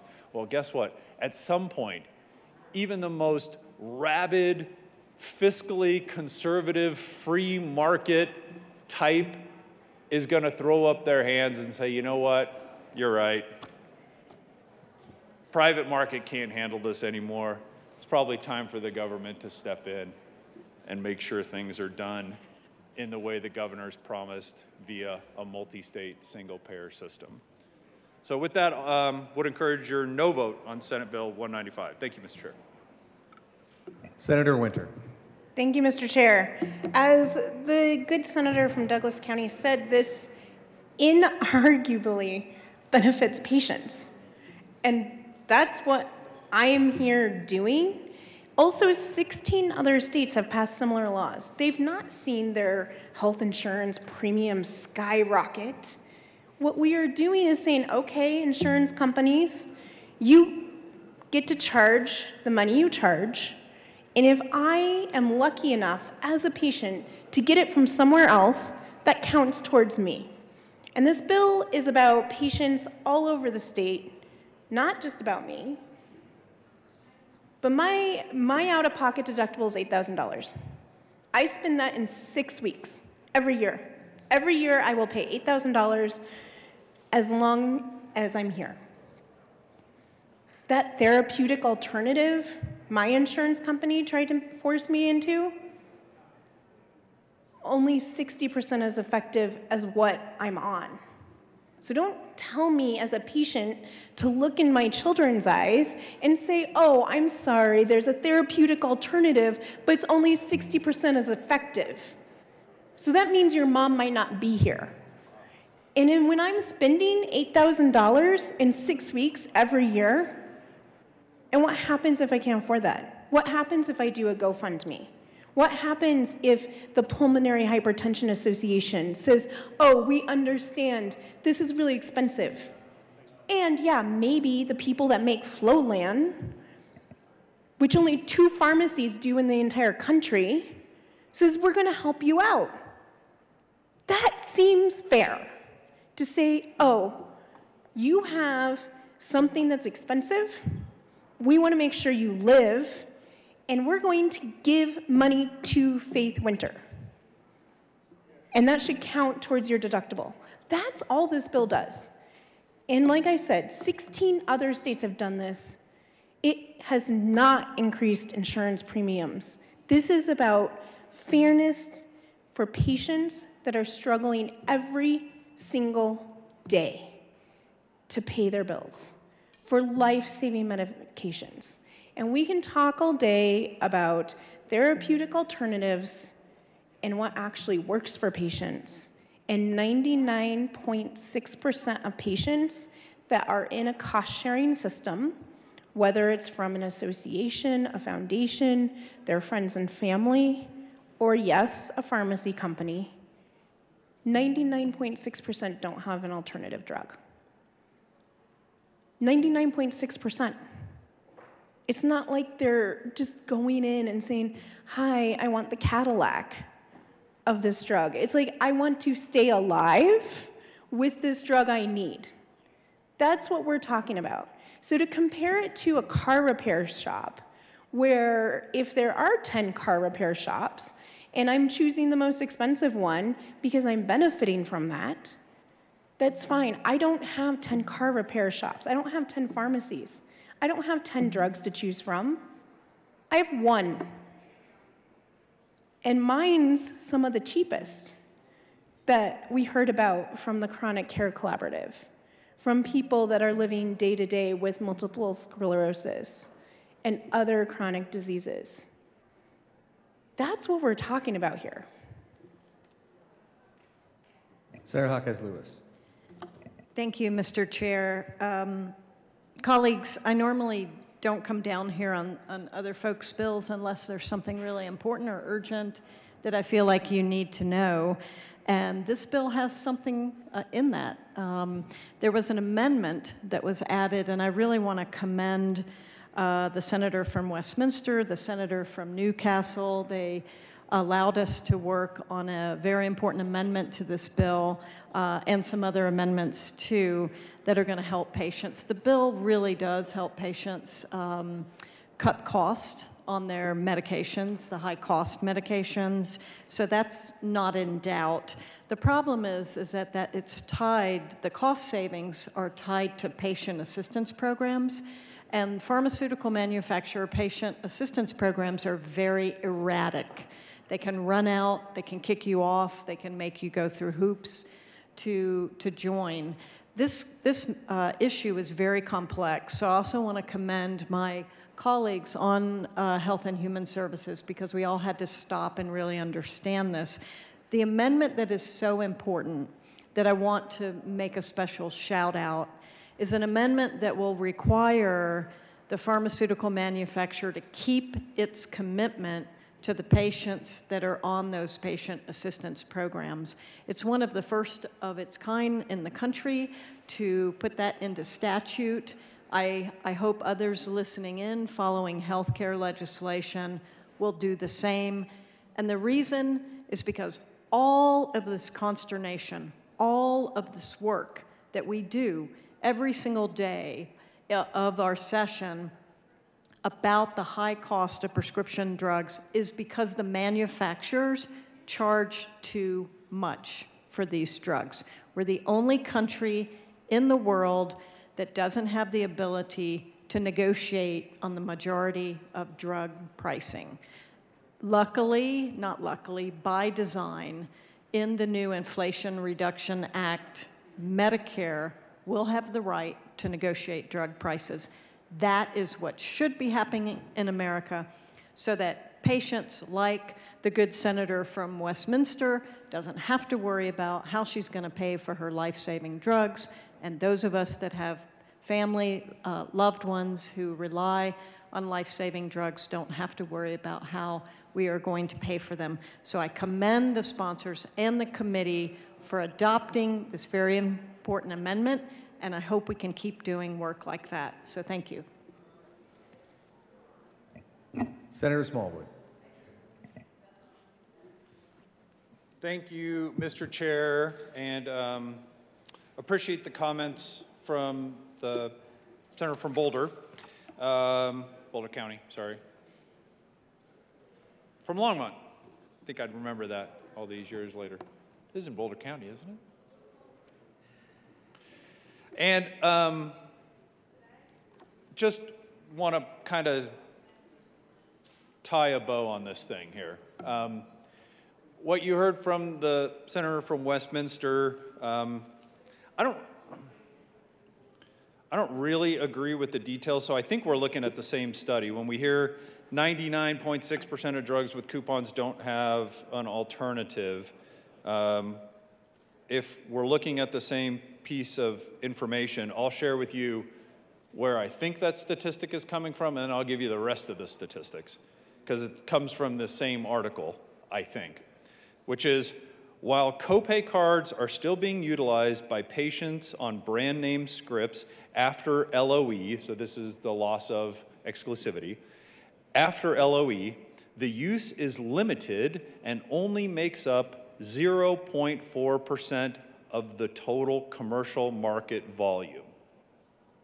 0.4, 100 minus 0.4, 99.6 is where I think that number's coming from. However, as it continues, the total commercial volume for post-LOE products with a copay card program available, the brands and their generic counterparts represent 11.1% of commercial volume. For prescriptions filled with a post-LOE brand that sponsors a patient support program, 14.5% of claims are associated with these programs. So I am certainly not saying that the senator's statistics are inaccurate, but I would say when they're parsed like that, in my opinion, don't necessarily give you the entire picture. Regardless, I think we agree on the fact that it's really important that generics and the availability of generics come into play as part of the conversation. We agree, I think we agree wholeheartedly on that. So the senator from Westminster also brings up a couple other points that I'm glad she did, because I should have mentioned it when I was up here the first time, which is, if a program like this is important to you, I hope you're not on the state of Colorado's health insurance plan. I'm going to repeat that. If the provisions in this law are important to you, I hope you're not on the state of Colorado's self-funded health insurance program. Because if you are, everything that we just talked about is not going to apply to you. So I wish the senator from Westminster nothing but the best when paying for prescriptions, but would definitely encourage everybody who carries that same concern to make positively sure you're not on the state of Colorado's health insurance plan. Because, as again, we've talked about so much from this podium, when we write laws in Title 10, which is what this is another Title 10 bill, we are dealing with plans governed by the Division of Insurance, the fully insured plans in the state of Colorado. So, once again, I will be the broken record in the well for you to remind everybody how few Coloradans are subject to health insurance plans governed under Title 10. Almost a quarter of our state is on Medicaid. Are those people governed under Title 10? No, sorry, they're not. The 20% of Coloradans who are covered under Medicare, are they going to be governed under this bill? No. Those on TRICARE, Those on VA, are they going to be subject to this? No, they're not. So now we've carved out basically half of the state. We're left with roughly half of the state, knowing that of that half that's left, 60%, at minimum 60%, probably closer to 70%, are on self-funded plans, just like almost all of you, if you're covered under the state of Colorado's health insurance plan, the self-funded medical insurance plan that is offered to all of us. It's what I have. So this law, when signed by the governor, is not going to apply to me, nor is it going to apply to the other 80% of Coloradans, which is, again, why when I'm here talking about this and reminding everybody that when this bill passes, when it's signed into law, and we do the bill signings, and we send out the tweets, and we have our town hall meetings, and we broadcast to the state of Colorado how we've finally helped in dealing with making sure patients have access to having their deductibles and out-of-pocket maximums paid for by drug manufacturers. As inconceivable as this whole conversation sounds, remember that we are dealing with a tiny, tiny fraction of the citizens in our state, and I would hope that the chair could step in and remind me of the saying that I always screw up when I'm here about, well, we're helping some people, right? So doesn't that make this a good bill? And I don't know, Mr. Chair, is it appropriate for an interruption from the chair? All the good you can. Yep. Yeah, go for it. Give it a shot. I know you've got this those memorized, sir. with great power have great responsibility.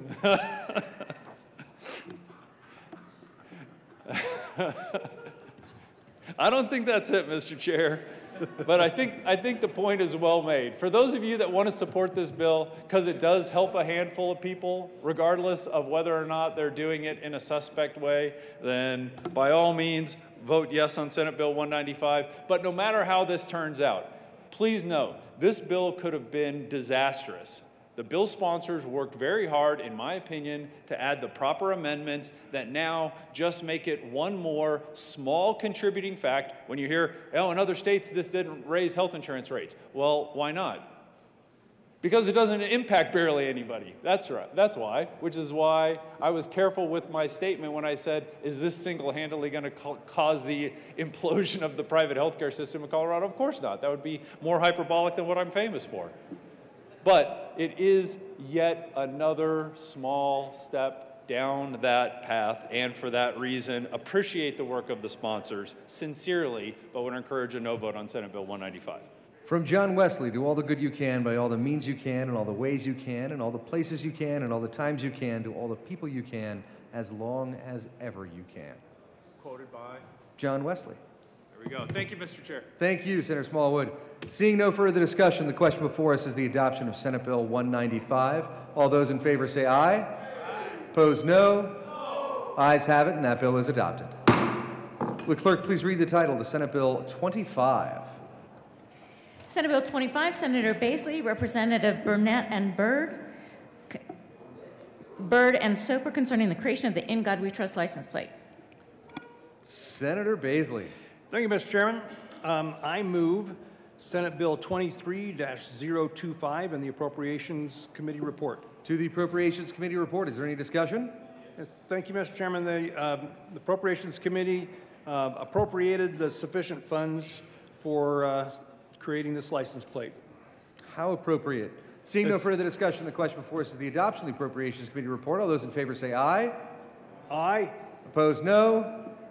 The aye has it. That report is adopted. To the bill, Senator Baisley. Thank you, Mr. Chairman. So we passed earlier the Stegosaurus license plate, and I thought it might be appropriate to pass the creator of the Stegosaurus's license plate bill next. And I don't think we can get any higher after that. But hey, real fast, I took a tour of the the prison, it's in Canyon City and within my territory, within my district, where they make these license plates. And it's an amazing operation. Our inmates there in Canyon City in the territorial prison, make license plates for Colorado, of course, and for half a dozen other states and even the U.S. Virgin Islands. And they were very inviting. They were excited that there would be another license plate coming in, because you can imagine things get very repetitive for them after a while, and they appreciate being able to design and stamp out a new license plate. So everybody's going to benefit from this. And this was, and I was able to bring with me the Air Force, the retired Air Force colonel constituent who brought this In God We Trust license plate bill idea to me as a request in the first place. And of course, he's listening in, just monitoring every inch of the way that this bill moves along. And I just would really appreciate if y'all would consider. I think it's going to be a positive for everyone involved. And so I request an aye vote. Senator Baisley, any senator wishing to run a license plate bill ought to be required to go and make that trip. I think we should create a new law around that one. Senator Gardner. Thank you, Mr. Chair. Well, the other day on a license plate bill concerning the Navy Seabees, construction battalions, I spoke of their history since World War II for quite a while, so that people would understand the depth of that history and why we should honor the Seabees. This bill, the In God We Trust license plate, calls upon one to discuss the history of God and the nature of God. And well, the good senator from South Denver inquires as to whether I'd read the Bible, but there are other conceptions of God. And it strikes me that I am just a simple country lawyer, and unlike the senator from Greenwood Village who's in the chair and so he can't come to the well, I don't have an advanced degree from an Ivy League school in divinity, so that I could discuss the nature of God for many, many hours. So I will simply ask for an aye vote on the bill. It is truly unfortunate that I can't come down and add my own thoughts, given that we could have an extended conversation about the nature of God and the kind of trust that is placed in God. But seeing no further discussion of Senate Bill 25, the question before us is the adoption of Senate Bill 25. All those in favor say aye. Aye. Opposed, no. Ayes have it, that bill is adopted. Will the clerk please read the title to Senate Bill 56? Senate Bill 56 by Senator Kolker and Representative Burt concerning a requirement that the state make a direct distribution to the Public Employees Retirement Association in addition to a previous additional direct distribution to fully recompense the association for the cancellation of the July 1st, 2020 direct distribution. Senator Kolker. Thank you, Mr. Chair. I move Senate Bill 2356 and the Appropriations Committee report. To the Appropriations Committee report. The Appropriations Committee appropriately appropriated money to fulfill some of the impact of the original bill. How appropriately put. Is there any further discussion of the Appropriations Committee report? Seeing none, the question before us is the adoption of that report. All those in favor say aye. Aye. Opposed, no. Ayes have it. The Appropriations Committee report is adopted. To the bill, Senator Kolker. Thank you, Mr. Chair. I reiterate my motion to pass Senate Bill 2356. Thank you. Seeing no further discussion, Senator Lundeen. Good thing you got the chair near the front. Thank you, Mr. Chair. I rise in opposition to 23056. Here's the reason why. We made a policy decision under difficult budget times to suspend a payment. And then we later made a policy decision to replace that suspended payment. What this bill seeks to do is to fill the gap. It's to recreate a history of what may or may not have happened during that time that the money had been suspended. Now, had Para had the money, they may have invested in a way that would have returned a rate commensurate with this dollar amount. Had they had that money during that time, they may have invested that money in a way that would have returned a greater amount than this money. But this particular bill seeks to essentially recreate history in a way that is inappropriate. Now, I'm not going to go back to my T.S. Eliot poem about time present, time past is all captured in time future. But this is, in my mind, an inappropriate step to go back and say, we will recover not only the amount we were owed, you were owed by us, but we're going to pay the dividend on what may or may not have been. So it's a policy question. At the end of the day, the taxpayers are on the hook for what happens in Para. If they don't perform, taxpayers have to backfill. It's ultimately on them. It's their responsibility. You could argue that this in fact will potentially in the future alleviate that taxpayer burden, but my perspective is the burden is upon the Para, the management board, Para itself, to recoup what they can recoup as opposed to providing additional made-up history, which is what Senate Bill 56 would do. I urge your opposition to 56. Excellent University of Chicago style comment. Sure, it works in practice, but does it work in theory? Seeing no further discussion of Senate Bill 56, the question before us is the adoption of the bill. All those in favor say aye. Aye. Opposed, no. Ayes have it. That bill is adopted. Will the clerk please read the title to Senate Bill 253? Senate Bill 253, Senator Cutter, Representative Froelich, concerning standards for products represented as compostable in the state. Senator Cutter. Thank you, Mr. Chair. I'd like to move Senate Bill 253 and the appropriations report. And the BLT report? And the Would you like to, or do you? Pardon me? To the BLT report. Thank you. They just recommended it be amended and sent to the Appropriations Committee. We didn't do anything. Seeing no further discussion, the question before us is the adoption of the BLT report. All those in favor say aye. Aye. Opposed, no.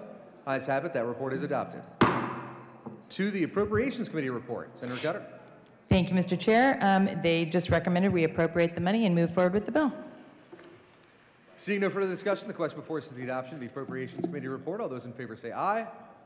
Opposed, no. Ayes have it. That report is adopted. To the bill. Oh, there's amendments coming.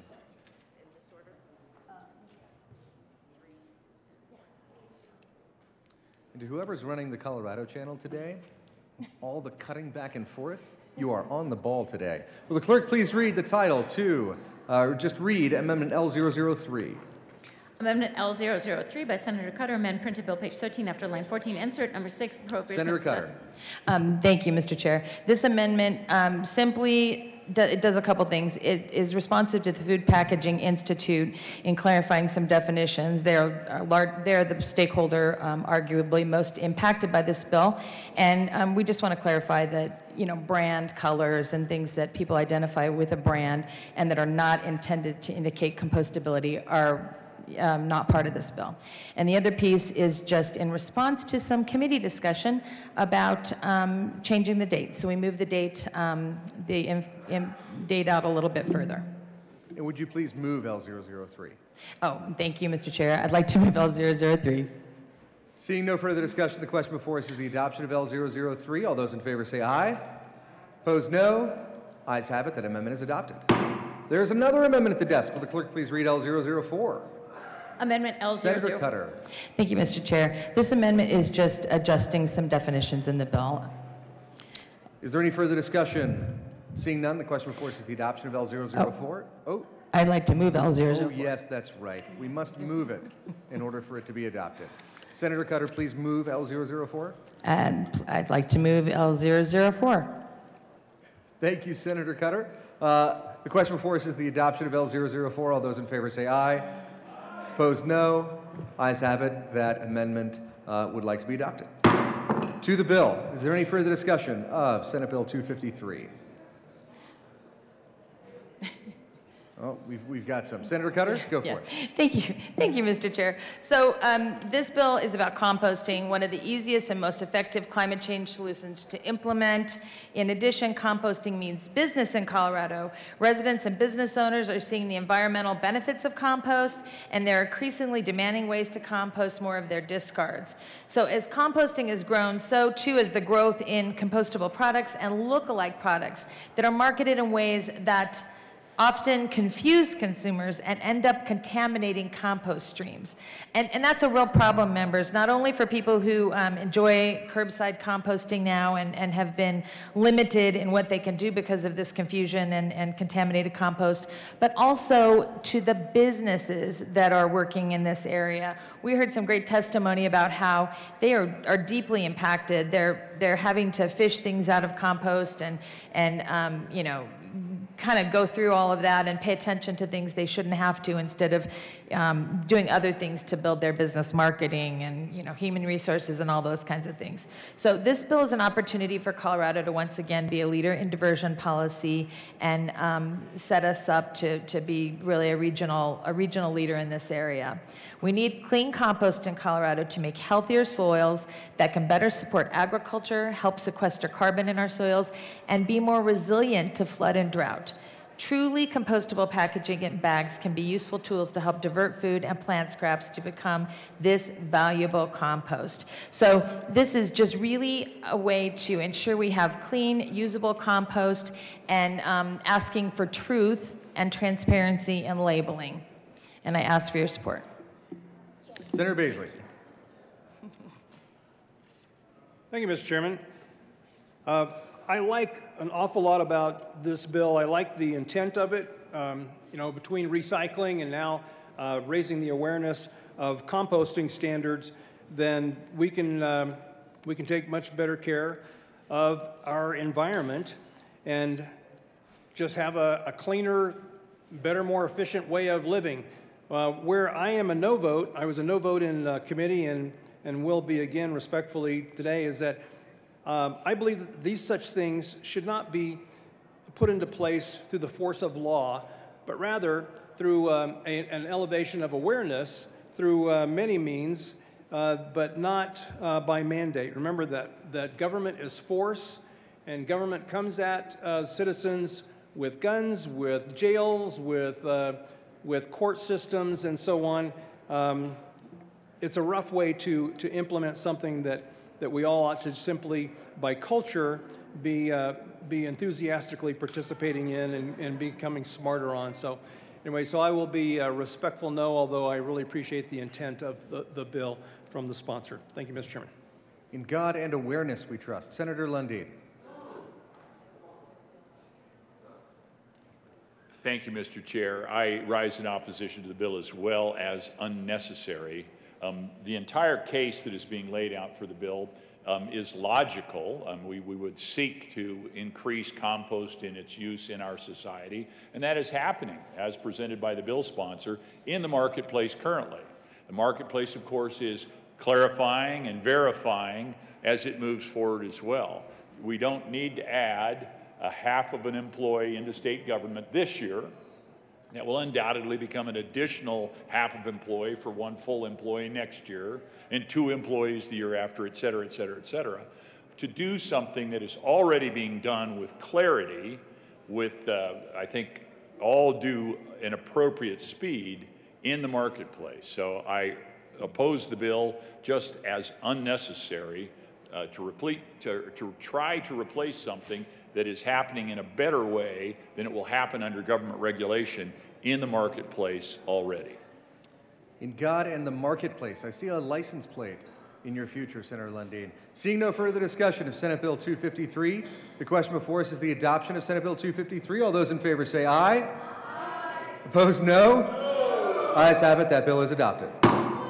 The clerk please read the title to Senate Bill 269.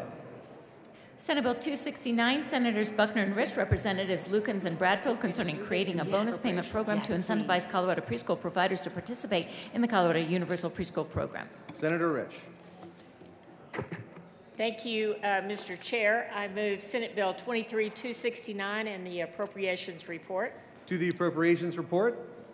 Thank you, Mr. Chair. We were in appropriations this morning, and the funds were appropriated for the implementation of this bill. I was there. It was a good meeting. Is there any further discussion? Seeing none, the question before us is the adoption of the Appropriations Committee report. All those in favor say aye. Opposed, no. Ayes have it. That report is adopted. To the bill. Senator Buckner. Mr. Chair, it was really an honor to have Senator Rich join me on this bill. It's universal preschool provider participation bonuses. And basically what this bill does, it's giving participation bonuses to the following. All UPK providers who have registered by August 2023 and have not previously participated in a state-run preschool program will receive a bonus. Additionally, all UPK providers who maintain or expand their licensed capacity to serve infants and toddlers between April of 22 and April 2024 will receive an additional bonus. And CDEC will distribute a final tier of targeted bonuses to providers in low-capacity preschool areas where UPK capacity is insufficient to meet the demand from families. And these bonuses are going to help offset some of the costs of new program implementation, particularly for those who have not previously participated in state-run preschool. And these providers need these bonuses because of buying resources and materials, coaching, professional development, bonuses for staff, and other services to support quality practices. We all know that universal pre-K is really important. We want to make sure that our metro areas and our rural areas have the capacity to provide the services to all preschoolers. So with that, we are asking for your aye vote. Senator Rich. Thank you, Mr. Chair. And I want to thank the good senator from Aurora and how she laid that out. That was really nice. I do want to add that the bill also provides additional bonuses targeted at areas of the state where there aren't enough universal preschool providers to meet the need from families. Communities like those in my district in Mesa and Delta counties, where there are more children than child care and preschool spaces, I ask for an aye vote. Senator Baisley.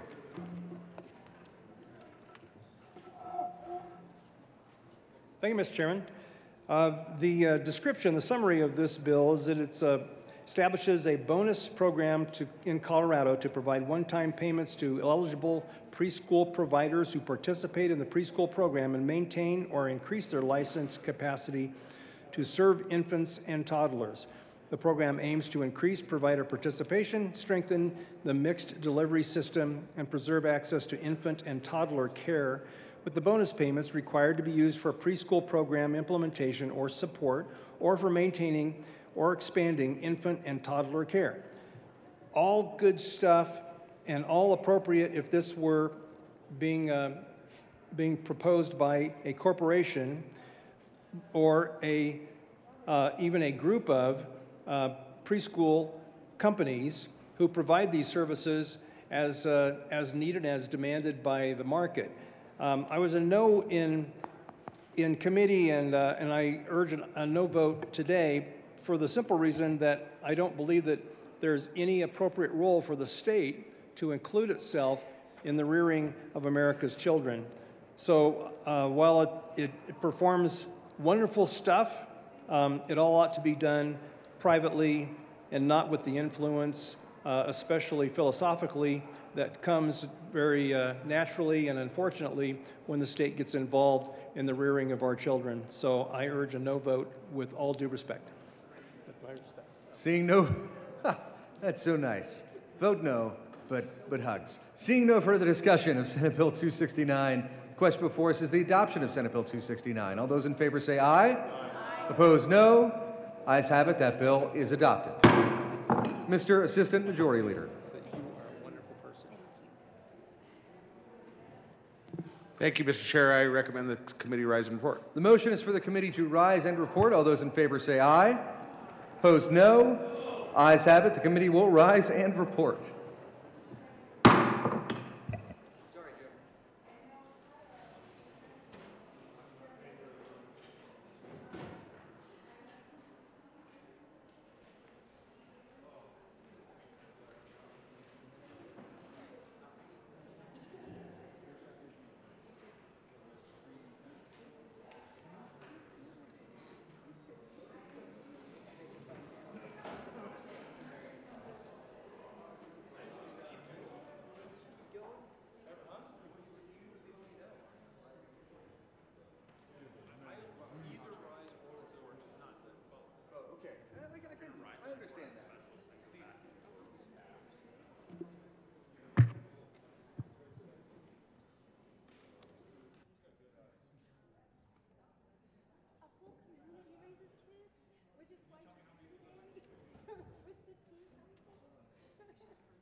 The Senate will come to order. Senator Bridges. Thank you, Mr. President. The committee has met and had a number of bills under consideration. Will the clerk please read the report? Mr. President, your committee of the whole begs leave to report it has had under consideration the following attached bills, being the second reading thereof, and makes the following recommendations thereon. Senate Bill 195 is amended. Senate Bill 25 is amended. Senate Bill 56 is amended. Senate Bill 253 is amended. Senate Bill 269 is amended, passed on second reading and ordered engrossed and placed on the calendar for third reading and final passage. Senator Bridges. Thank you, Mr. President. I move the report. The motion is the adoption of the Committee of the Whole report. Are there any no votes? With a vote of 35 ayes, 0 no, 0 absent, 0 excused, the Committee of the Whole report is adopted. Senate Bills 195 is amended, 25 is amended, 56 is amended, 253 is amended, 269 is amended, passed on second reading and ordered engrossed and placed on the calendar for third reading and final passage.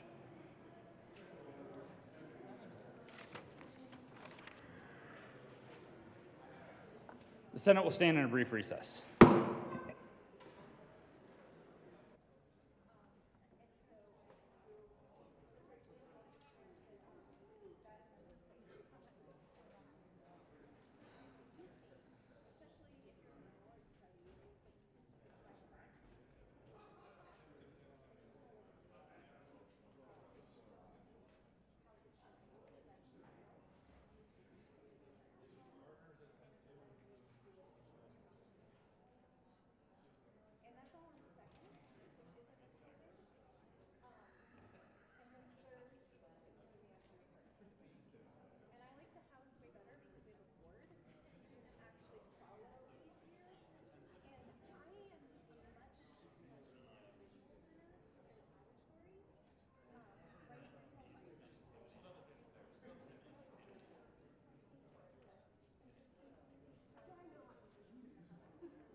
The Senate will come to order. Senator Bridges.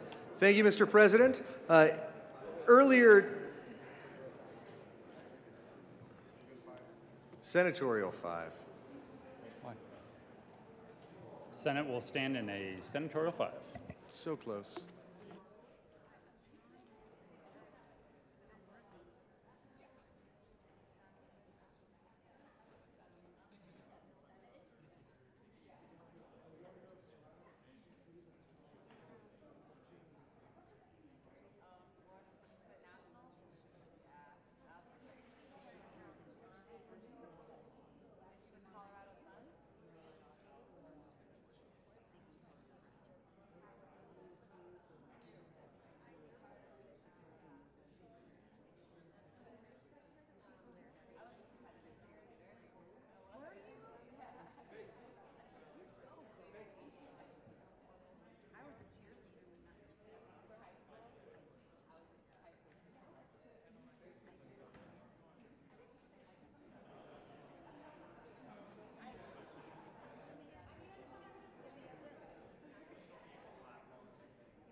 Senator Bridges.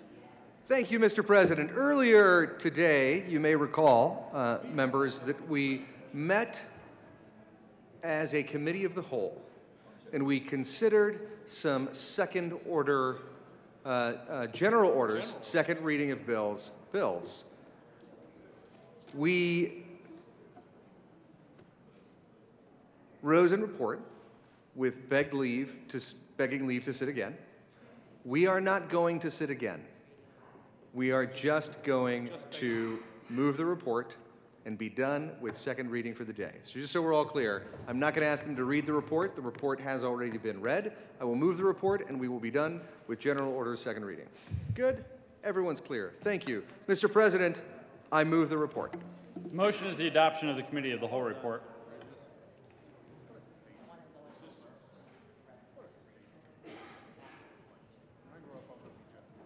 Oh, can I withdraw my motion then, or is it okay?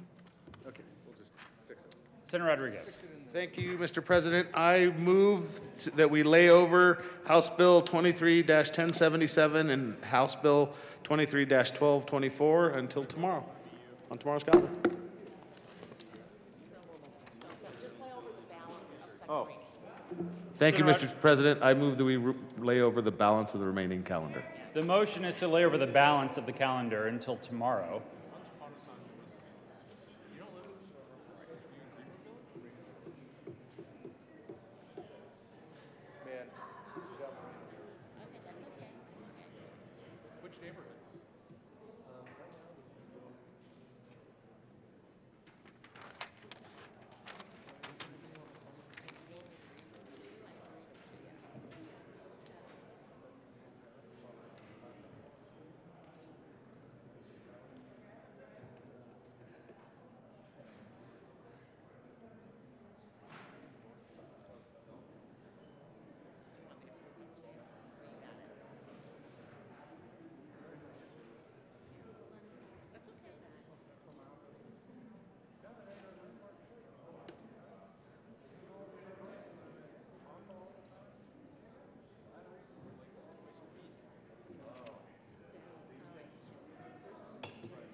The motion is the adoption of the Committee of the Whole report.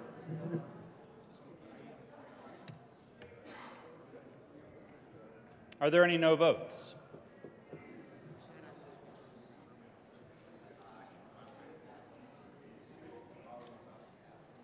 With a vote of 35 ayes, 0 no, 0 absent, 0 excused, the Committee of the Whole report is adopted.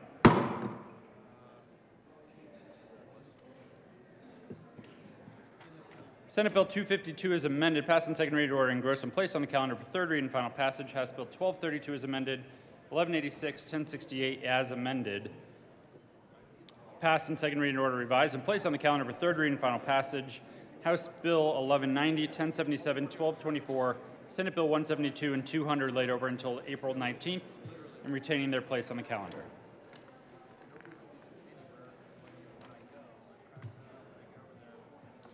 Koha. Consideration of House amendments to Senate bills.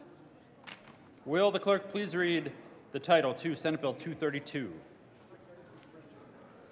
Senate Bill 232, Senators Zenzinger and Kirkmeyer, Representatives Burton Sirota, concerning unemployment compensation and in connection therewith reducing employer premium rates, creating support surcharge rates, and adjusting the allocation of employer premiums and support surcharge payments to the Unemployment Compensation Fund, the Employment Support Fund, the Employment and Training Technology Fund, and the Benefit Recovery Fund to comply with federal law.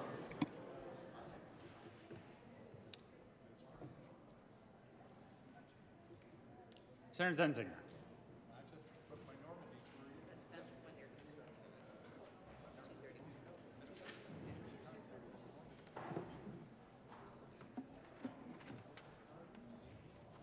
Thank you, Mr. President.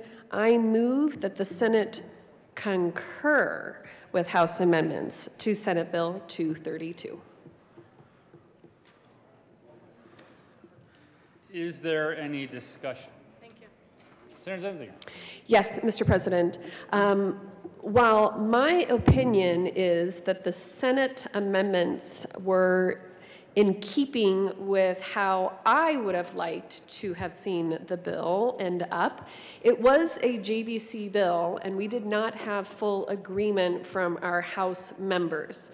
So unfortunately, there was one amendment that we added that was taken out by the House, and the other components stayed, but we are going to be concurring with that change. The motion is that the Senate concur with House amendments to Senate Bill 232. Are there any no votes? Senators Baisley. With a vote of 34 ayes, 1 no, 0 absent, 0 excused, the motion is adopted. Senator Zenzinger. Thank you, Mr. President. I move for the repassage of Senate Bill 232. The motion is for the repassage of Senate Bill 232. Are there any no votes? Senators Van Winkle, Baisley. With a vote of 33 ayes, 2 noes, 0 absent, 0 excused, Senate Bill 232 is repassed. Co-sponsors.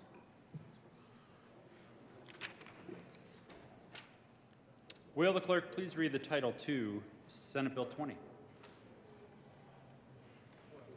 Senate Bill 20, Senator Coleman, Representatives Judah and Weinberg, concerning the timely issuance of a certified death certificate. Senator Coleman. Thank you, Mr. President. I move the Senate concur with the House amendments to Senate Bill 20. Is there any discussion? Senator Coleman. Thank you, Mr. President. Members, we made some additional technical corrections, as well as there were some more concerns that we wanted to address for physicians. This bill ultimately, with this amendment, or the amendments they ran in the House, delays until March 1st, 2024, the provisions of the bill that's subject to disciplinary action by the Colorado Medical Board. A physician who repeatedly or willfully or without reasonable cause fails to timely complete medical certification for a certificate of death using EDRs. And I ask for your support. The motion is that the Senate concur with House amendments to Senate Bill 20. Are there any no votes?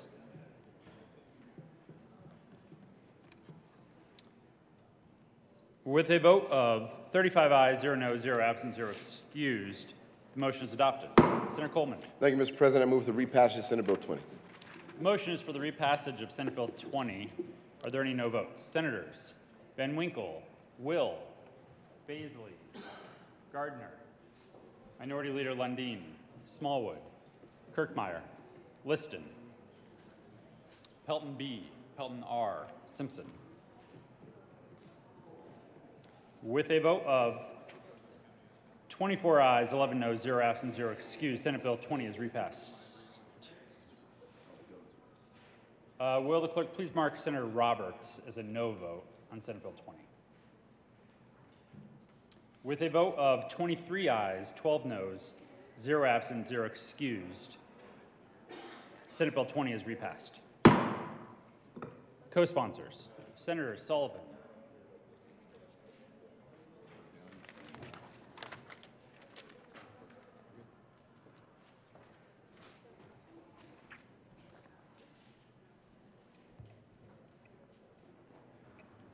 Will the clerk please read the title to Senate Bill 143? Senate Bill 143, Senators Fenberg and Van Winkle, Representatives Kipp and Soper, concerning the administration of the existing retail delivery fees collected by the Department of Revenue and in connection therewith, making and reducing an appropriation. Senator Fenberg. Senator Fenberg. Thank you, Mr. President. We move Senate to concur with House amendments to Senate Bill 143. Is there any discussion? Senator Fenberg. Thank you, Mr. President. So here's the deal. When we passed this bill, we said we want this to provide relief and clarification to consumers and businesses as fast as possible, immediately. And to us, that meant April 1st. The House did what they do, and they deliberated, and they took some time. They sat on their hands, and April 1st came and went. And so now we have to make the effective date a little bit later. So it changes it from April 1st to, I believe, July 1st. That's correct. Any further discussion? Seeing none, the motion is that the Senate concur with House amendments to Senate Bill 143. Are there any no votes? With a vote of 35 ayes, 0 noes, 0 absent, and 0 excused, the motion is adopted. Senator Fenberg. Thank you, Mr. President. I move for the repassage of Senate Bill 143. The motion is a repassage of Senate Bill 143. Are there any no votes?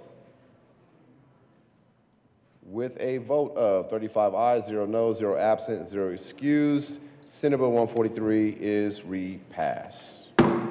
Co-sponsors.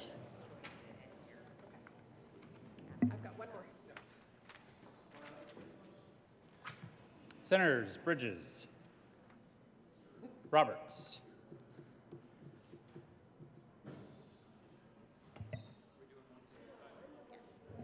will the clerk please read the title to Senate Bill 155?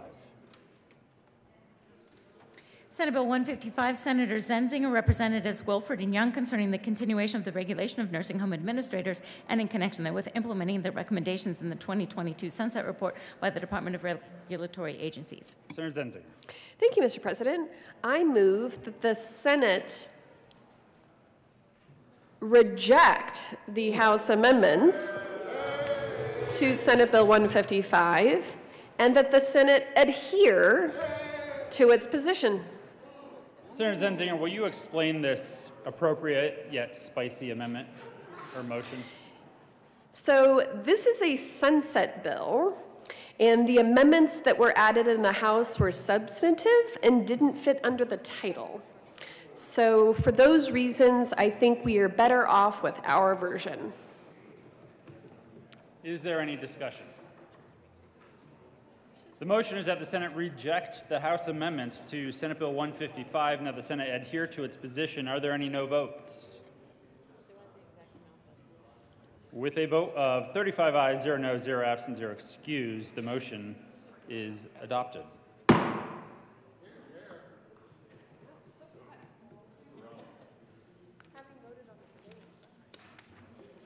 Will the clerk please read the title to Senate Bill 250? Senate Bill 250 by Senators Mullica and Kirkmeyer, Representatives Burton Catlin, concerning a 2023-24 state fiscal year transfer from the severance tax operational fund to the capital construction fund for use by state-supported institutions of higher education in energy-impacted counties and in connection therewith, making an appropriation.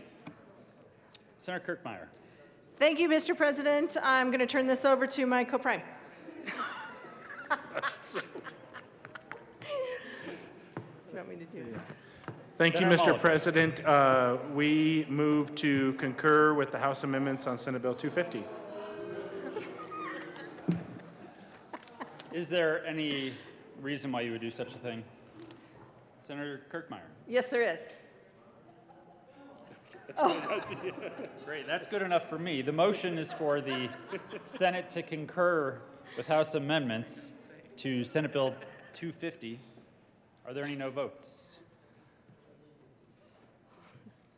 With a vote of 35 ayes, 0 noes, 0 absent, 0 excused, the motion is adopted.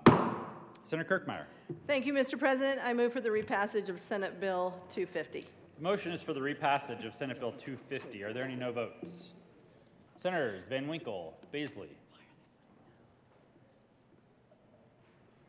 With a vote of 33 ayes, 2 noes, 0 absent, 0 excused, Senate Bill 250 is repassed.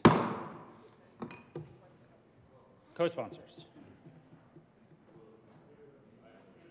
Senator Rodriguez. Thank you, Mr. President. Having voted on the prevailing sides, I move for the reconsideration of Senate Bill 232. The motion is for the reconsideration of Senate Bill 232. All those in favor say aye. Aye. Opposed, no.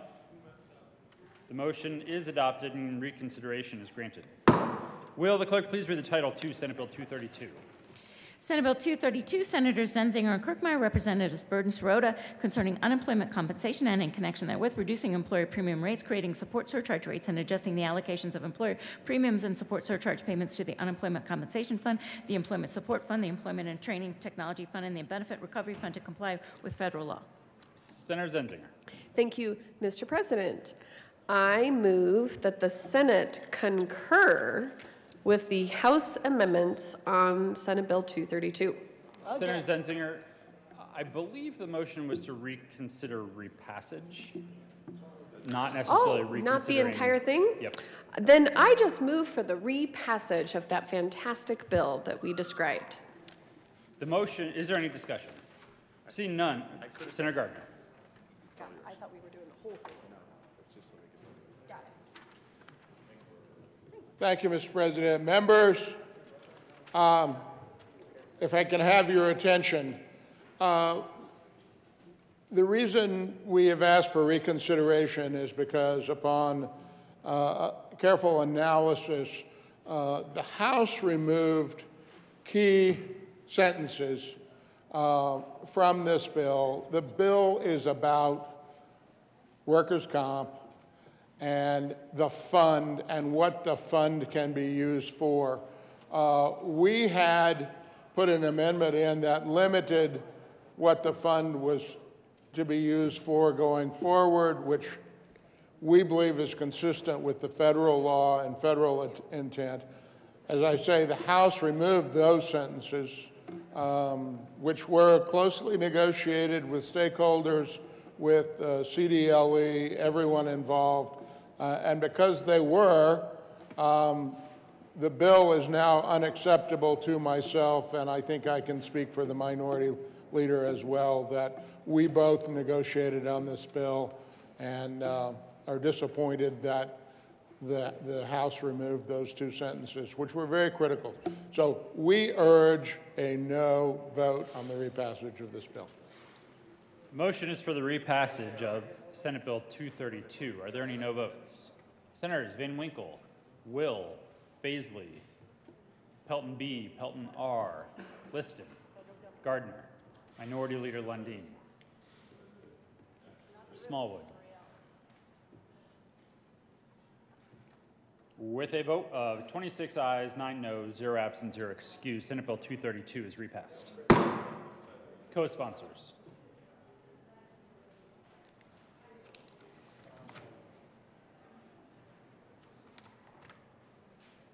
Consideration of governor's appointments, consent calendar. Will the clerk please read all of the appointments listed on the consent calendar?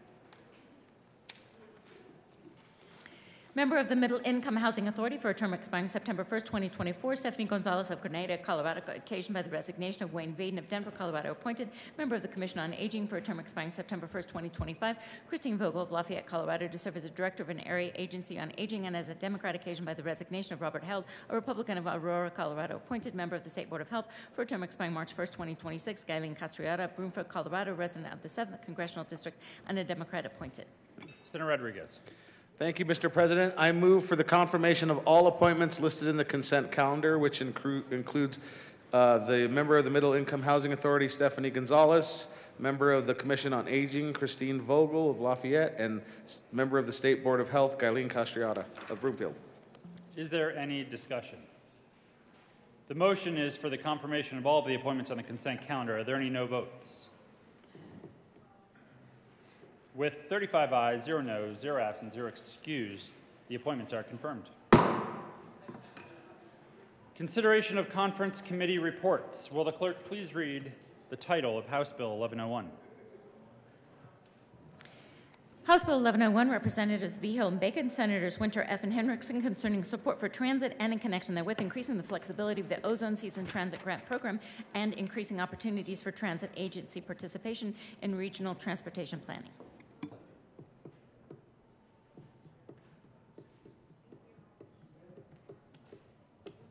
Senator Winter.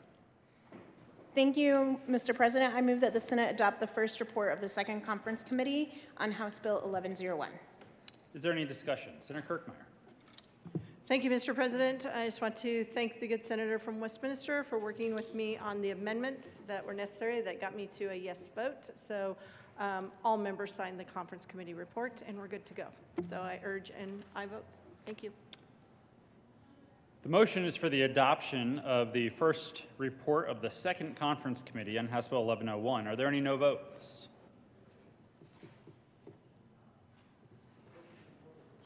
With a vote of 35 ayes, 0 noes, 0 absent, 0 excused, the first report of the Second Conference Committee on House Bill 1101 is adopted. Senator Winter. Thank you, Mr. President. I move for the repassage of House Bill 1101. Is there any discussion? Seeing none, the motion is for the repassage of House Bill 1101. Are there any no votes? Senators Van Winkle, Will, Baisley, Rich, Gardner, Minority Leader Lundeen, Smallwood, Liston, Pelton B, Pelton R.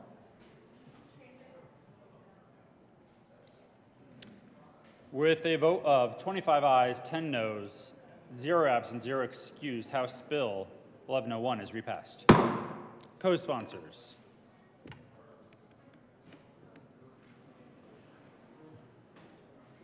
Message from the House.